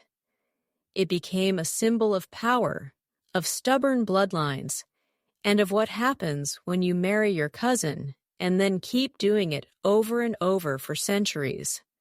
Let's break it down. The Habsburg jaw, technically called mandibular prognathism, is a condition where the lower jaw extends beyond the upper jaw, creating an underbite. In mild cases, it just looks like a strong chin. In severe cases, which the Habsburgs eventually achieved with terrifying efficiency, it caused difficulties with speech, chewing, and even breathing. Modern medical researchers have studied portraits, exhumed skulls, and even compared royal death masks to reconstruct the history of this trait. And what they found, it got worse with time, much worse. While both men and women in the Habsburg line showed signs of the jaw, it's the women who had to wear it differently. A man could parade his prominent chin as a badge of authority, a symbol of dynasty. But for women, it was a different story. Beauty mattered, elegance mattered, and the Habsburg jaw was about as subtle as a battering ram. In portraits, you can see how artists tried to soften or hide it. Lips are blurred, shadows painted just so, angles manipulated to de-emphasize the jut. But the bone doesn't lie, and neither does the history. Take Isabella Clara Eugenia, for example. In her early portraits, her chin is only slightly pronounced. The paintings depict her with dignity, composure, and what you might call a mild prognathism. But by the time we get to Maria Ana of Spain, granddaughter of Philip III, the jaw is undeniably stark, angular, nearly anatomical. Her portraits look stiff, not because of her posture, but because the painter is struggling to present her in a flattering light without painting what was essentially a built-in anatomical protest against beauty standards. And then there's Mariana of Austria, both niece and wife to Philip IV. Come here. Yes, niece and wife. Her jawline was so famously exaggerated that contemporary observers commented on it, even in a time when royal flaws were supposed to be politely ignored. Her face is noble, wrote one ambassador, but curiously extended at the chin, which is court speak, for she looks like she's chewing on something invisible. Mariana had trouble closing her mouth fully. She suffered frequent jaw pain, and yet she gave birth to the last and most tragic bearer of the Habsburg jaw, Charles II of Spain. We'll get to Charles in more detail soon, but just know for now, the jaw reached its final form in him. His mandibular prognathism was so severe that he couldn't chew properly. He drooled, slurred his speech, and needed to be spoon-fed soft foods well into adulthood. His jawbone wasn't just cosmetic, it was disabling, and it was inherited, specifically from a line of women who had passed it along generation by generation, often without even understanding the damage they were carrying. Now, here's the wild thing. Modern geneticists have studied the degree of inbreeding in this dynasty and found something jaw-droppingly, pun intended, fascinating. A study from 2009 used facial analysis and genealogical data to track the correlation between the jaw and the level of inbreeding. They discovered that the severity of the Habsburg jaw directly matched the coefficient of inbreeding.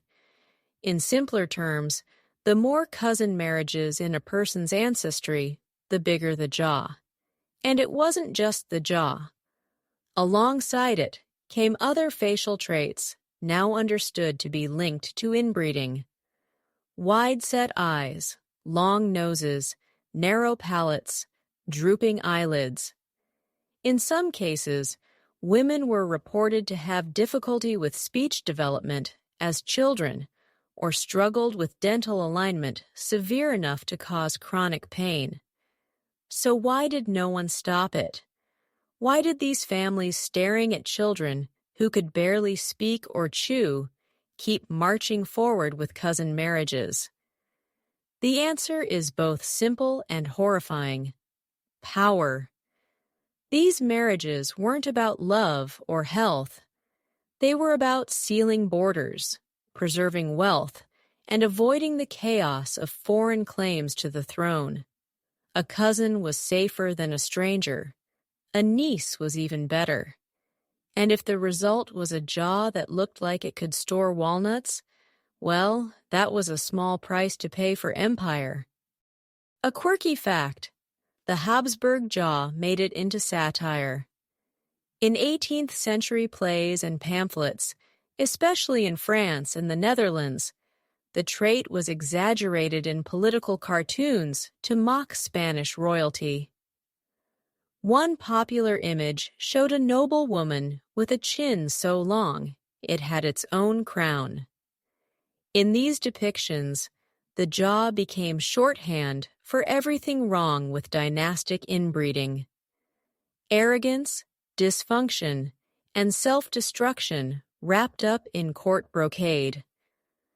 And yet, there were women who wore it with dignity. Maria Theresa of Austria, Marie Antoinette's mother, had a strong jawline, and while not as severe as later generations, it was noticeable. Still, she ruled with authority, had 16 children, and maneuvered through the political maze of Enlightenment Europe without letting her facial structure slow her down. Her portraits don't try to hide her chin. They own it. It's almost a flex. Yes, I have the jaw, and I still run this empire. Historians still argue about whether the jaw itself caused suffering or was just a visible marker of a deeper problem. Some say it was symbolic proof of inbreeding, yes, but not itself a cause of collapse. Others point out that the jaw wasn't just an unfortunate trait. It was the tip of the genetic iceberg. Behind it were immune disorders, fertility issues, and neurological problems that couldn't be painted over. The women who carried the jaw weren't villains. They were trapped, trained from birth to understand that their greatest value lay in continuing the dynasty. They married as instructed, bore children as demanded, and passed on not just titles, but traits that haunted their descendants. When they looked in the mirror, did they recognize it? Did they see the chin as a sign of duty or a curse? Next, we'll step into the heart of this debate, where scholars and scientists clash over what really brought down these dynasties. Was it the jaw, the madness, or something more subtle? Let's pull apart the myths and see what's left. When the velvet curtain drops, now we draw closer to the edge of understanding, past the portraits and court rituals, past the bloodlines and gilded ledgers, and into the minds of scholars who've spent centuries arguing over one thing. What really brought down the great dynasties of Europe? Was it truly inbreeding that cracked the thrones of Habsburg Spain and Bourbon France? Or have generations of storytellers simply turned genetic quirks into myths because the truth is harder to pin down? In this section, we slip behind the textbooks and step into the quiet, obsessive corners of academia, where historians, doctors, and data nerds battle over whether madness, infertility, and physical deformity were a product of royal policies or exaggerated symptoms of dynasties already teetering for entirely different reasons. Let's start with one of the biggest ongoing debates. Was inbreeding the cause of royal mental instability, or just a convenient excuse? The most frequently cited example, of course, is Joanna of Castile. She's remembered as Joanna the Mad, a nickname handed to her by men who needed her out of the way. She talked to the dead. She screamed during storms. She was locked in a convent for most of her adult life. But historians today can't agree on whether her breakdown was genetic or situational. Yes, she was the product of cousin marriage. Yes, mental illness ran through her family. But she also endured forced separation from her children, intense political pressure, and a court that weaponized her grief to discredit her. One camp of scholars believes Joanna may have had bipolar disorder exacerbated by trauma. Others say paranoid schizophrenia. Still others argue she was simply a woman reacting very normally to being surrounded by powerful men trying to institutionalize her. It's not a small question because if Joanna was genuinely ill, she may represent one of the earliest documented cases of inherited mental instability in royal lines. If she wasn't, she's proof that the Mad Queen narrative was often used to cover political coups with a layer of faux medical legitimacy. The same arguments swirl around others. Charles VI of France, for example, famously thought he was made of glass and would shatter if touched. Sounds like madness, but was it the result of generations of close blood marriages in the Valois line? Or was it the crushing pressure of kingship in a collapsing feudal state? Charles II of Spain, who we'll get to soon, is often described as mentally challenged, physically debilitated, and emotionally immature. But again, we're relying on letters written by courtiers with motives, physicians with 17th century knowledge, and portraitists who painted what they were told to. Another major debate lies in the realm of infertility and stillbirths. Was it the result of genetic disorders, or was it just the tragic norm of pre-modern childbirth? It's true that royal women often miscarried or had children who died young. Catherine of Aragon, Barbara of Austria, Isabella of Bourbon. The list is long, but so is the list of commoner women who faced the same tragedies. The difference? Royals were expected to produce healthy heirs like clockwork. When they didn't, people started looking for patterns, and they often found them in the family tree. Recent studies have tried to measure this. Geneticists working with historical data have looked at the inbreeding coefficient, a number that represents how likely someone is to inherit two copies of the same gene from a common ancestor. The average person's number is around 0. The higher the number, the more likely genetic disorders are to show up. Charles II of Spain, his inbreeding coefficient was calculated at 0.25, the equivalent of a child born to siblings. That's not rumor, that's math. But most queens didn't reach that number.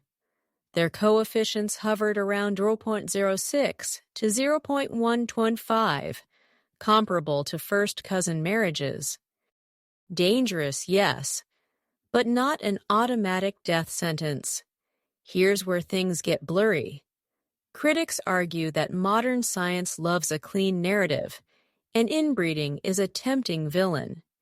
It's easier to blame a jaw or a mental breakdown on DNA than on politics, warfare, or misogyny.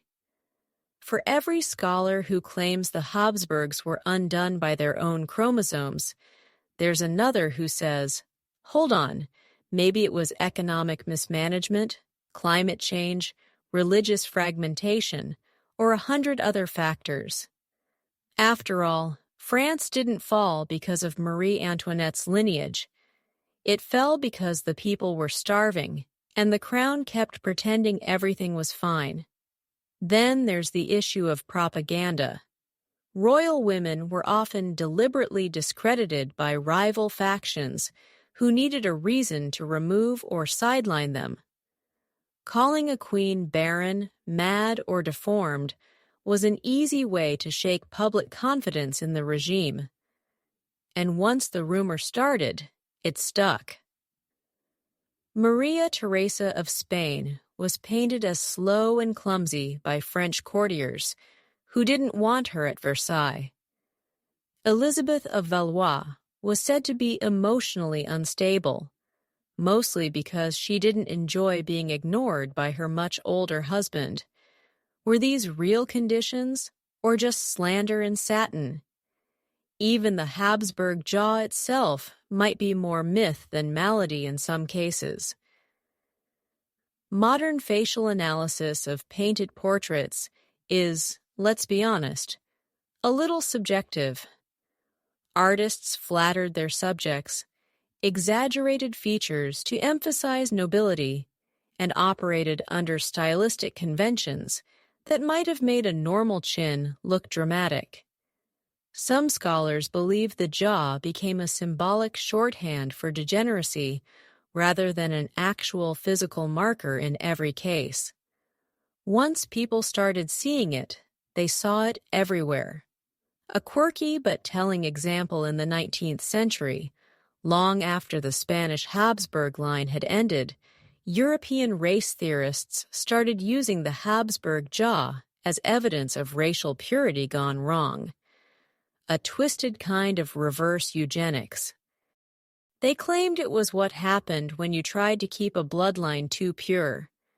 This idea filtered into medical textbooks, cartoons, and even early film. By the 20th century, the Habsburg jaw wasn't just a medical condition, it was a cultural punchline. So, where does that leave us? Probably somewhere between truth and theater. Yes, inbreeding led to real measurable problems. Yes, the dynasties that embraced cousin marriage suffered more from mental and physical issues over time. But no, not every royal woman who miscarried was cursed. Not every queen with a long face was deformed. And not every dynasty collapsed because of bad DNA. Sometimes they were just bad at ruling. But the myth persists because it's tidy, because it gives us a way to look at power and say, well, that's what they get. It's poetic justice carved into bone. Next, we head into the final loop of this twisted tale, to the women behind the fall of the Habsburg line. Not just victims of biology, but key players in the dynasty's implosion. We'll meet the ones who gave birth to the end, one chromosome at a time. Now the spiral begins to tighten. We've danced through portraits and letters, medical oddities and court intrigues. But this next part, this is the slow-motion collapse. The genetic endgame of royal Europe playing out in the marble halls of palaces and the whispered prayers of midwives.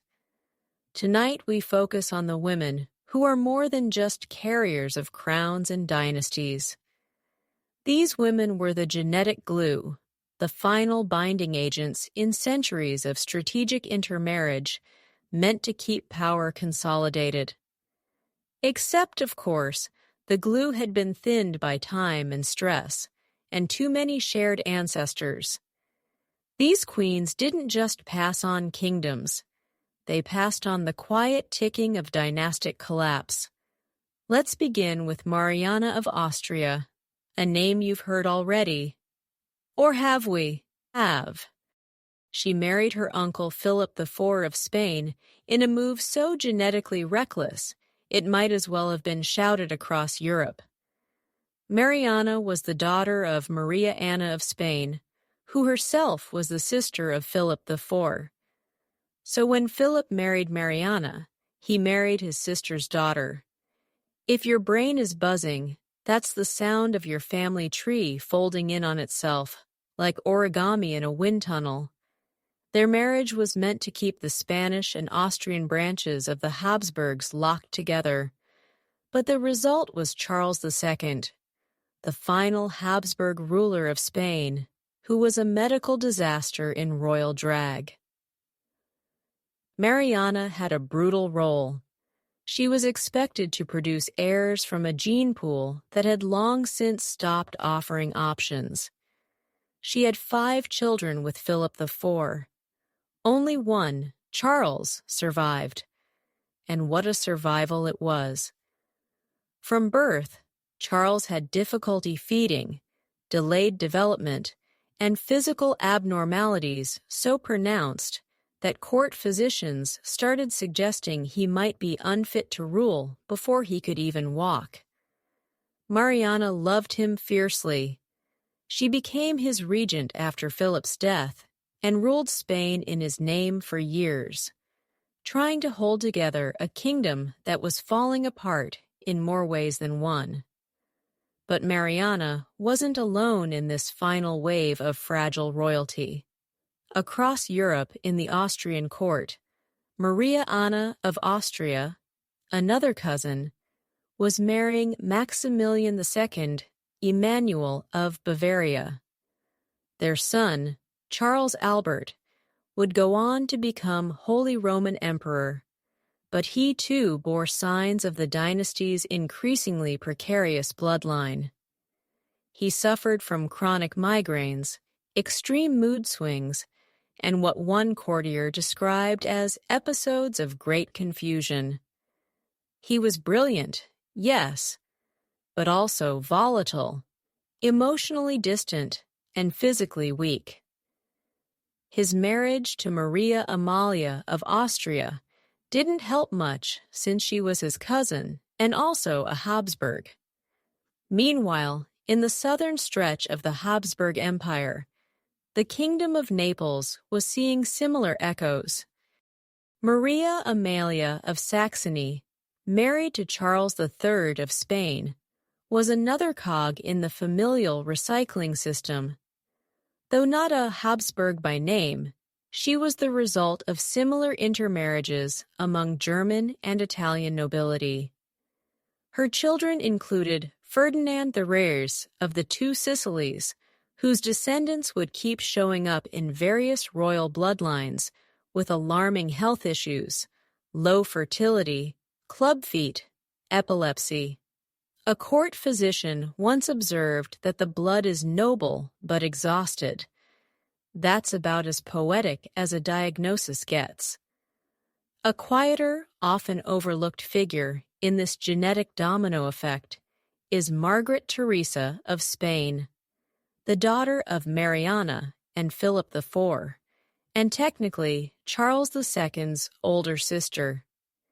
She was married off to Leopold IV, her maternal uncle. Yes, again, a brother marrying his niece. Margaret was only 15 at the time. Her marriage was celebrated with fanfare and art. She's the girl in the center of Velázquez's Las Meninas, that eerie portrait where even the dog looks uncomfortable. But Margaret's life was short. She gave birth to 4 children, only one of whom survived infancy. She died at 21, likely from complications of pregnancy, a condition that kept reoccurring in women who were increasingly expected to bear children from men who shared large chunks of their DNA. Let's pause for a curious twist. Throughout all of this, many of these women were renowned for their piety. Mariana of Austria practically lived in black, attending Mass constantly and surrounding herself with confessors. Margaret Teresa was praised for her obedient virtue. Maria Amalia was known for fasting during Lent to the point of fainting. And yet, these women, devout, obedient, and royal to their bones, were caught in a system that rewarded their faith with declining bodies and broken lineages.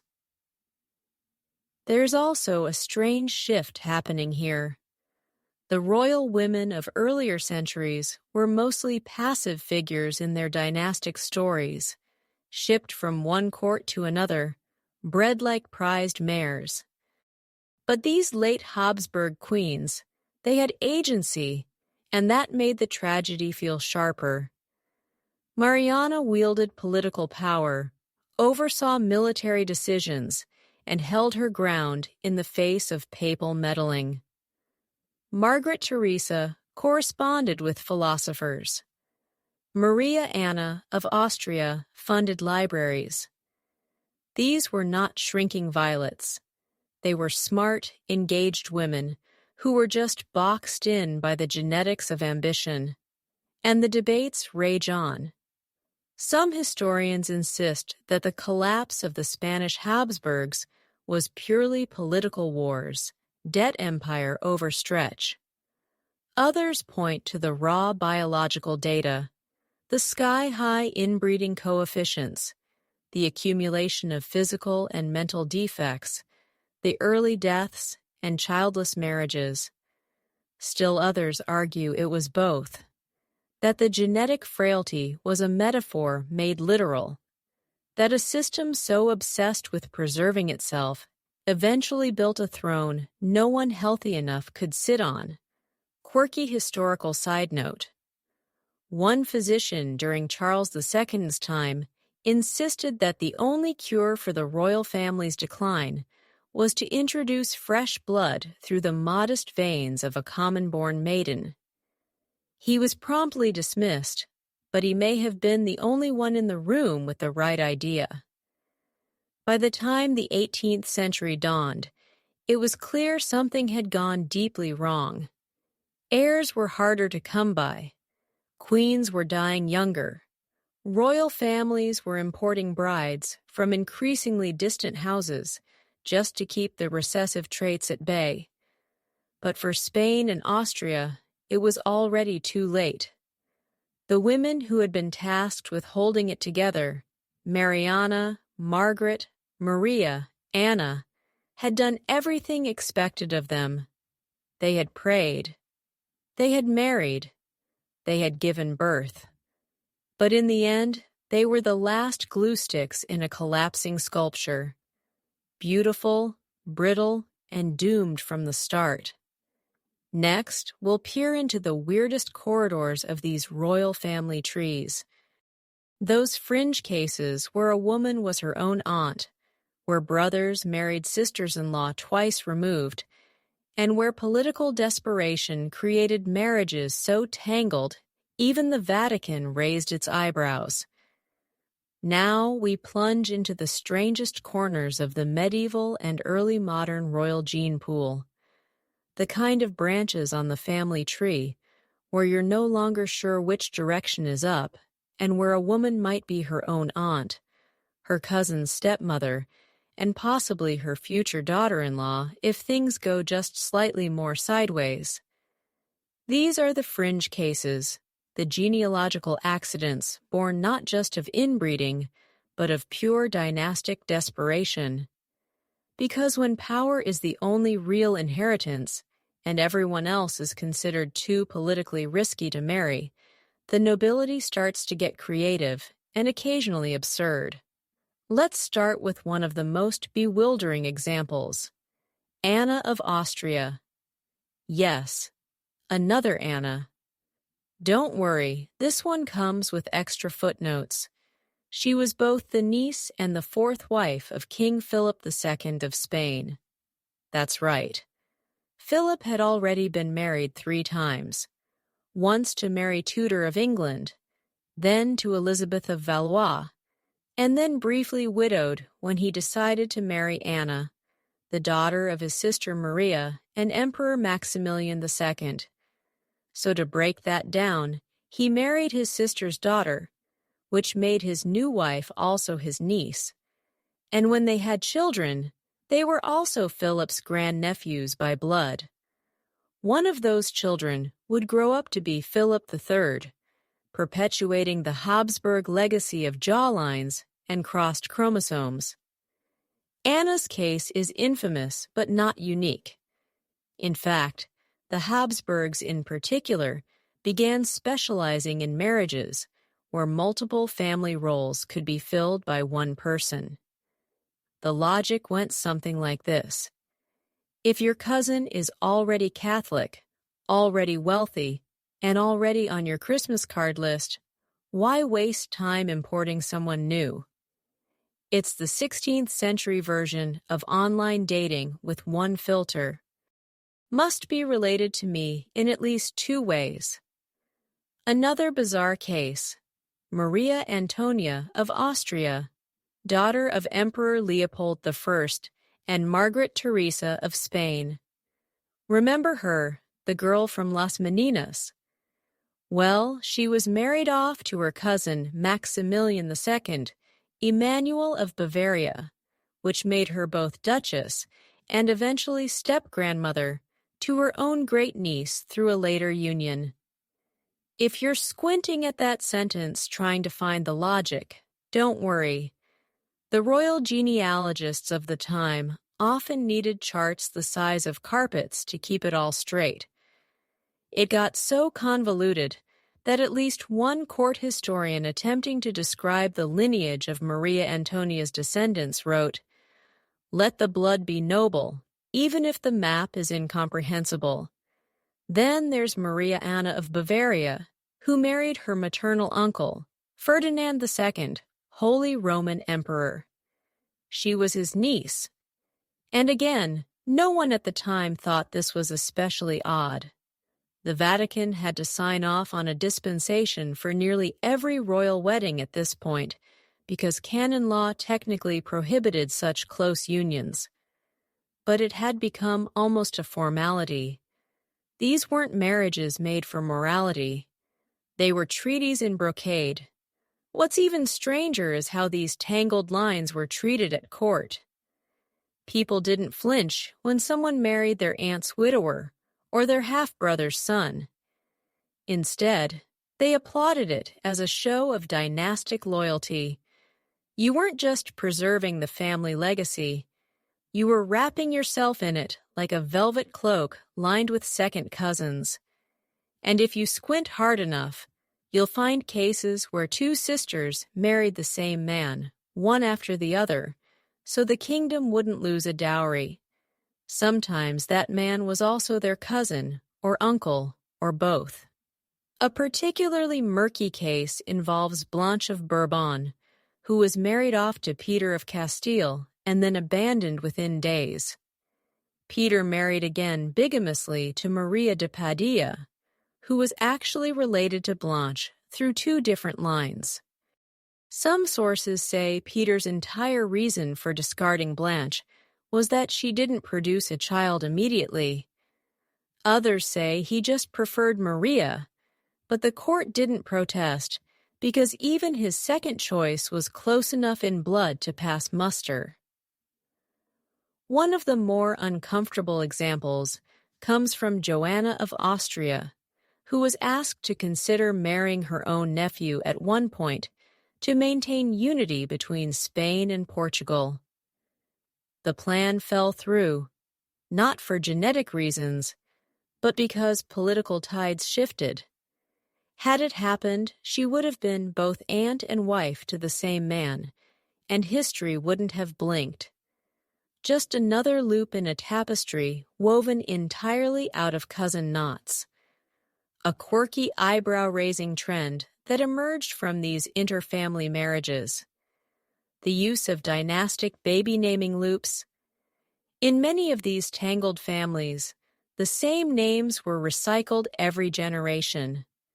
Maria, Anna, Isabella, Philip, Charles, until entire branches of the tree had identical names and birth years. In court documents, you had to specify which Maria Anna you were talking about by including her father's name and often her birth order. Imagine an entire palace where three women named Maria Anna lived within shouting distance of each other, each married to a different cousin. And yes, that really happened. Historians still puzzle over how these bizarre marriages were sustained. The working theory, dynastic paranoia, the fear of dilution.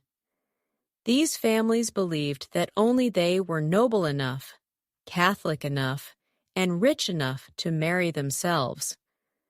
The concept of marrying down was worse than disease, so they kept it in the family, literally. The resulting relationships were less about affection and more about strategic entrapment. You didn't marry for love. You married so that no one else could claim your throne through a different womb. And here's the wildest twist. This pattern wasn't confined to monarchs. Even minor nobility trying to emulate royal behavior began marrying their cousins and nieces. So the inbreeding pyramid widened at the base. What started with kings and queens spread into the ducal and baronial classes, until Europe was essentially one large interrelated brunch party with way too much velvet and way too little gene flow. But eventually, the structure began to wobble as more children were born sick. As more marriages ended in childlessness or deformity, even the most die-hard dynasties began to falter. Genetic counselors didn't exist, but reality did. Monarchs started looking farther afield. German princesses were imported to Britain. French dukes married Danish brides. The intermarriage continued, but the loops began to uncoil slowly, painfully, and far too late for many. Still, these fringe marriages leave behind a strange legacy. A paper trail of alliances so convoluted they almost feel fictional. But they weren't. These women, brides, nieces, sisters, second wives of second cousins, were real. They lived within the tightest constraints ever stitched into brocade. They were told over and over that love doesn't matter, but lineage does, and they obeyed, even when it meant becoming their own aunt by marriage or their cousin's second wife after their sister died. Next, we walk into the final echo chamber of this bloodline, the collapse that everyone saw coming, but no one stopped. It's time for Charles II of Spain, the ultimate product of inbreeding and the final breath of the once great Habsburg line. Now the lights dim, the tapestries sag, and the echo of palace doors closing reverberates through a hollowed-out empire. All threads converge here in the fragile, faltering figure of Charles II of Spain, a monarch so famously inbred that he's become the poster child for the consequences of royal genetic entrapment. Every story we've told, every woman who married her cousin or bore a child to her uncle, all of it leads to this one final human blueprint. Charles wasn't just a king. He was a culmination. The Habsburg dynasty had spent centuries folding itself inward, and in Charles, the folds began to tear. He was born in 1661 to Philip IV and Mariana of Austria, who, as you'll remember, was Philip's own niece. That alone gave Charles a mind-melting inbreeding coefficient of 0.254, equivalent to the genetic relationship of a child born to siblings. His family tree doesn't branch. It loops like a Mobius strip with ruffles. And when Charles arrived, it showed right from the beginning. Everything about him was wrong. He couldn't talk until age 4, couldn't walk properly until past age 8. He drooled constantly. He suffered frequent seizures. And yet he was made king at age 4 because, well, that's how monarchies work. His court physicians were at a loss. Desperate to explain his condition without admitting the obvious, they blamed everything from demonic interference to the corruption of the humors. He was subjected to exorcisms, multiple. The clergy anointed his bed with holy oils. Priests chanted over his food. The superstitions swirled because no one wanted to say it plainly. The boy's body was crumbling under the pressure of inherited genetic collapse. Even his immune system seemed broken. He caught every illness that came within a mile of Madrid and survived most of them only because he was smothered in attention and probably herbal wine. Charles's face was unmistakably Habsburg. His mandibular prognathism or Habsburg jaw was so severe he couldn't properly chew solid food. His upper teeth didn't meet his lower ones, and his tongue was too large for his mouth. He spoke with difficulty, slurring and mumbling, often repeating himself in long loops. His court translators, yes, translators for his native language, learned to decode his speech the way one might learn to understand the rhythm of a broken bell. And yet, despite everything, they married him off twice. Because hope or maybe denial's eternal in royal courts. His first wife was Marie-Louise, a French princess. She was 15, vibrant, and by all accounts quite sweet. She was also reportedly terrified of Charles. He was sickly, awkward, and utterly dominated by his mother, Mariana, who still ruled behind the scenes. Their marriage lasted 10 years. Marie-Louise never became pregnant, not once. Whether that was because of her or Charles is still debated, but Charles's inability to consummate the marriage was an open secret. One contemporary wrote, "The king retires each night as if to a prayer cell, and the queen emerges each morning as unsatisfied as she entered." Marie-Louise died suddenly in 1689 at just 26. Poison was rumored, because of course it was, but modern scholars suspect she simply collapsed from stress and illness. Charles was devastated, and the Habsburgs, they lined up the next wife. Enter Maria Anna of Neuburg, a German princess with 23 siblings. Yes, 23. Chosen because her family was famously fertile. The thinking was, if anyone could get pregnant with a child of Charles, it would be her. Spoiler alert, she didn't. Their marriage was colder than the stone halls of the Escorial Palace. Maria Anna spent much of her time praying, writing letters home, and dodging the enormous pressure of producing a miracle heir from a man who could barely stand unassisted. Charles's decline was slow but relentless. His body twisted under its own weight. His hair fell out, his eyesight dimmed. His hearing grew worse. By the time he was 30, he looked 60. By 35, he was nearly blind and suffering from what was likely some form of neurodegenerative disorder. In his final years, he became obsessed with death. He kept skulls in his chamber and demanded to watch autopsies. He ordered his ancestors' remains exhumed so he could look upon the past, and reportedly kept bits of saintly relics in his pockets. He was convinced he was cursed, and in a way, he wasn't wrong. A quirky and chilling side note. In one of the last letters written by a court official, Charles is described as the man who lives, but is already past. He had stopped speaking coherently. His muscles had begun to waste.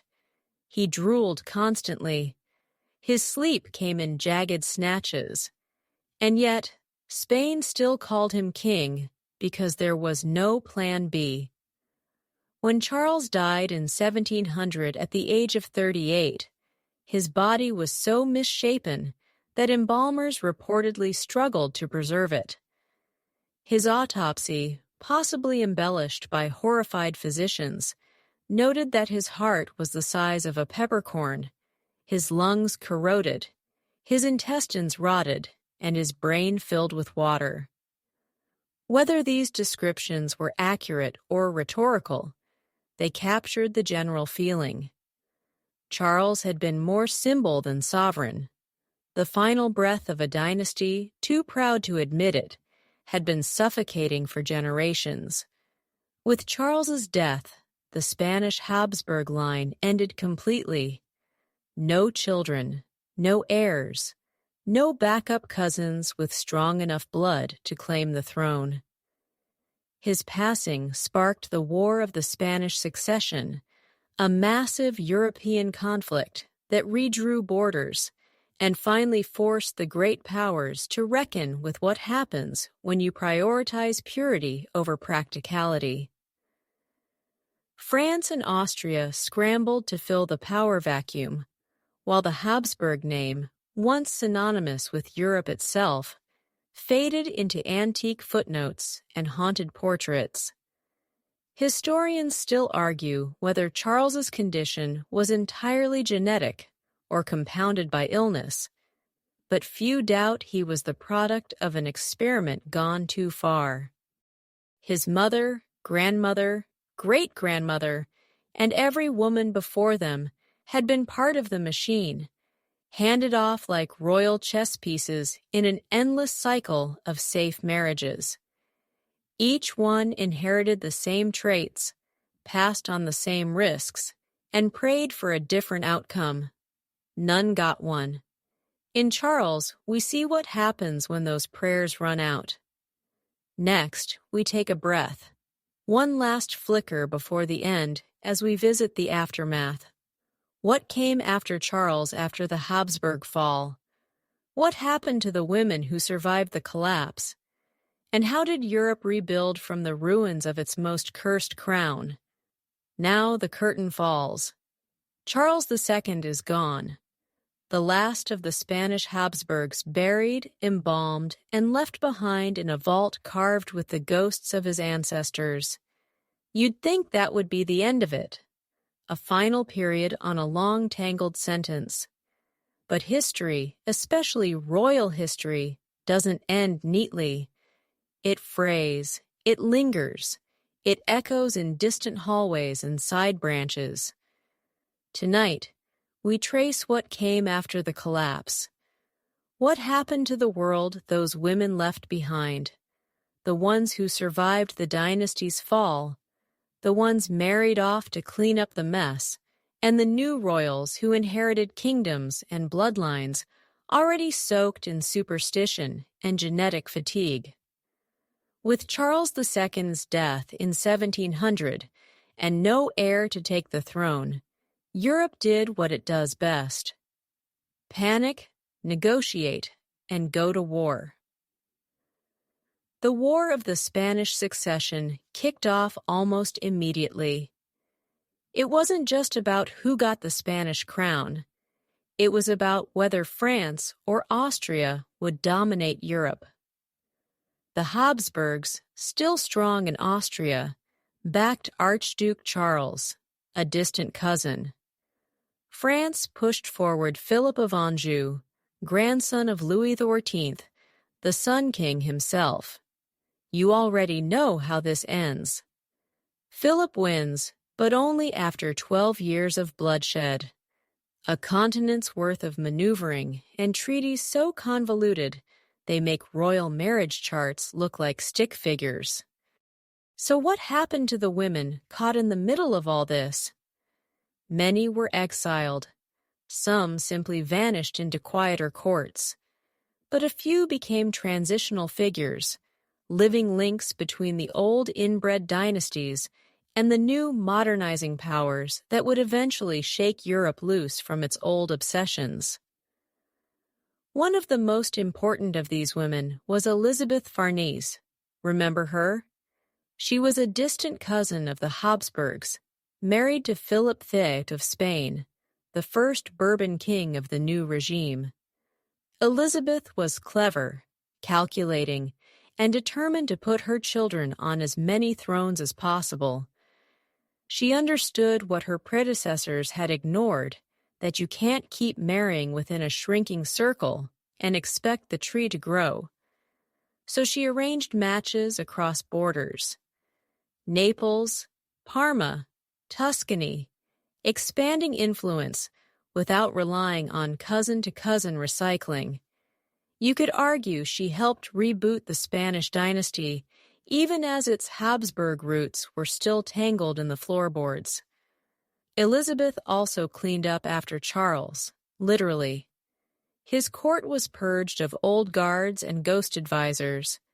She had his former queen, Maria Anna of Neuburg, politely removed from court and retired to a convent in Toledo, where she lived out her days writing angry letters and denying all rumors about her inability to produce heirs. Maria Anna, to her credit, maintained dignity, though it must have been difficult watching her adopted country shift away from the world she'd been groomed to rule. And then there were the Austrian Habsburgs, still reigning in Vienna. Maria Theresa, born decades after Charles's death, carried on the name, but not the mistake.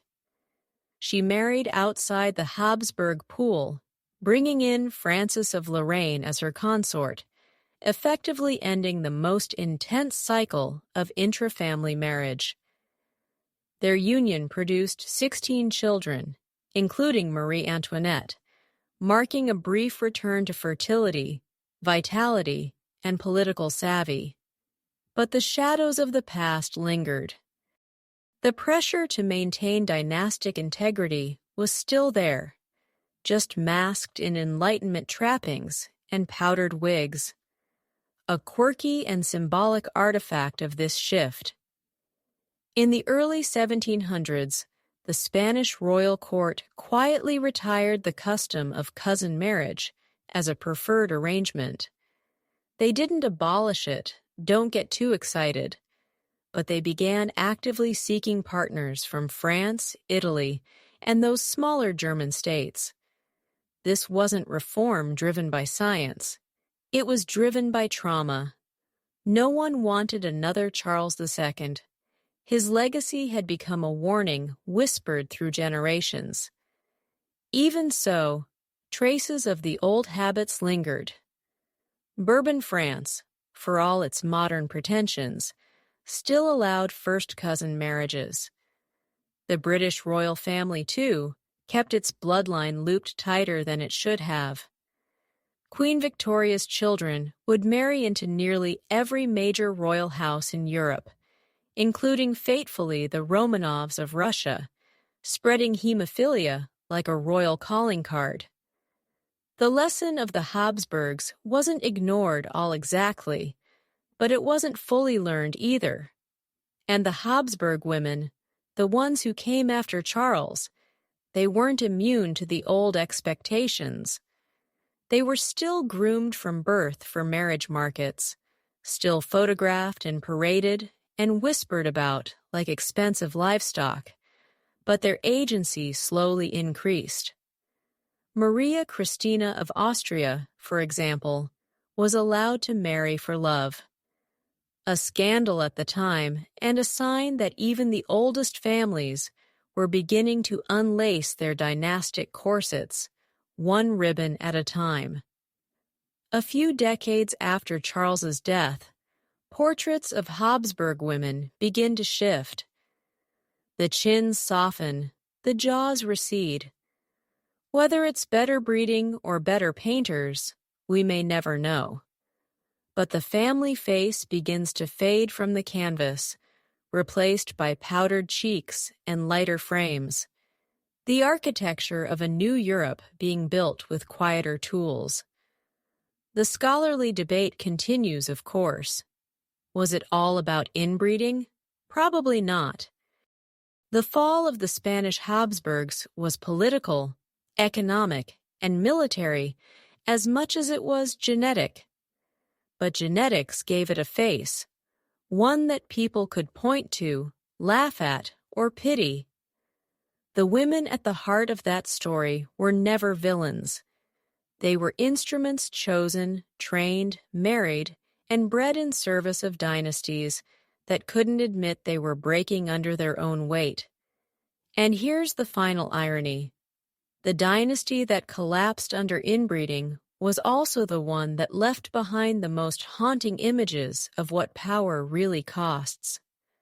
Not just in battles and borders, but in lives, in miscarriages, in madness, in the crooked smiles of children who couldn't walk, couldn't talk, but were still expected to wear crowns. The real tragedy wasn't just the fall. It was how long it took anyone to say, maybe we should try something different. Next, we wind down gently, closing the curtains on this sprawling tale, and let your mind drift away from court corridors and cousin marriages towards something a little quieter, a little softer. You've made it. Time to rest. So, here you are. 30 sections, one royal bloodline, and several centuries of questionable marriage decisions later. You made it through labyrinthine family trees, sagging jawlines, whispered scandals, stillborn heirs, and dynasties that tied themselves into genetic knots with lace trim. Honestly, that's impressive, and probably a little concerning.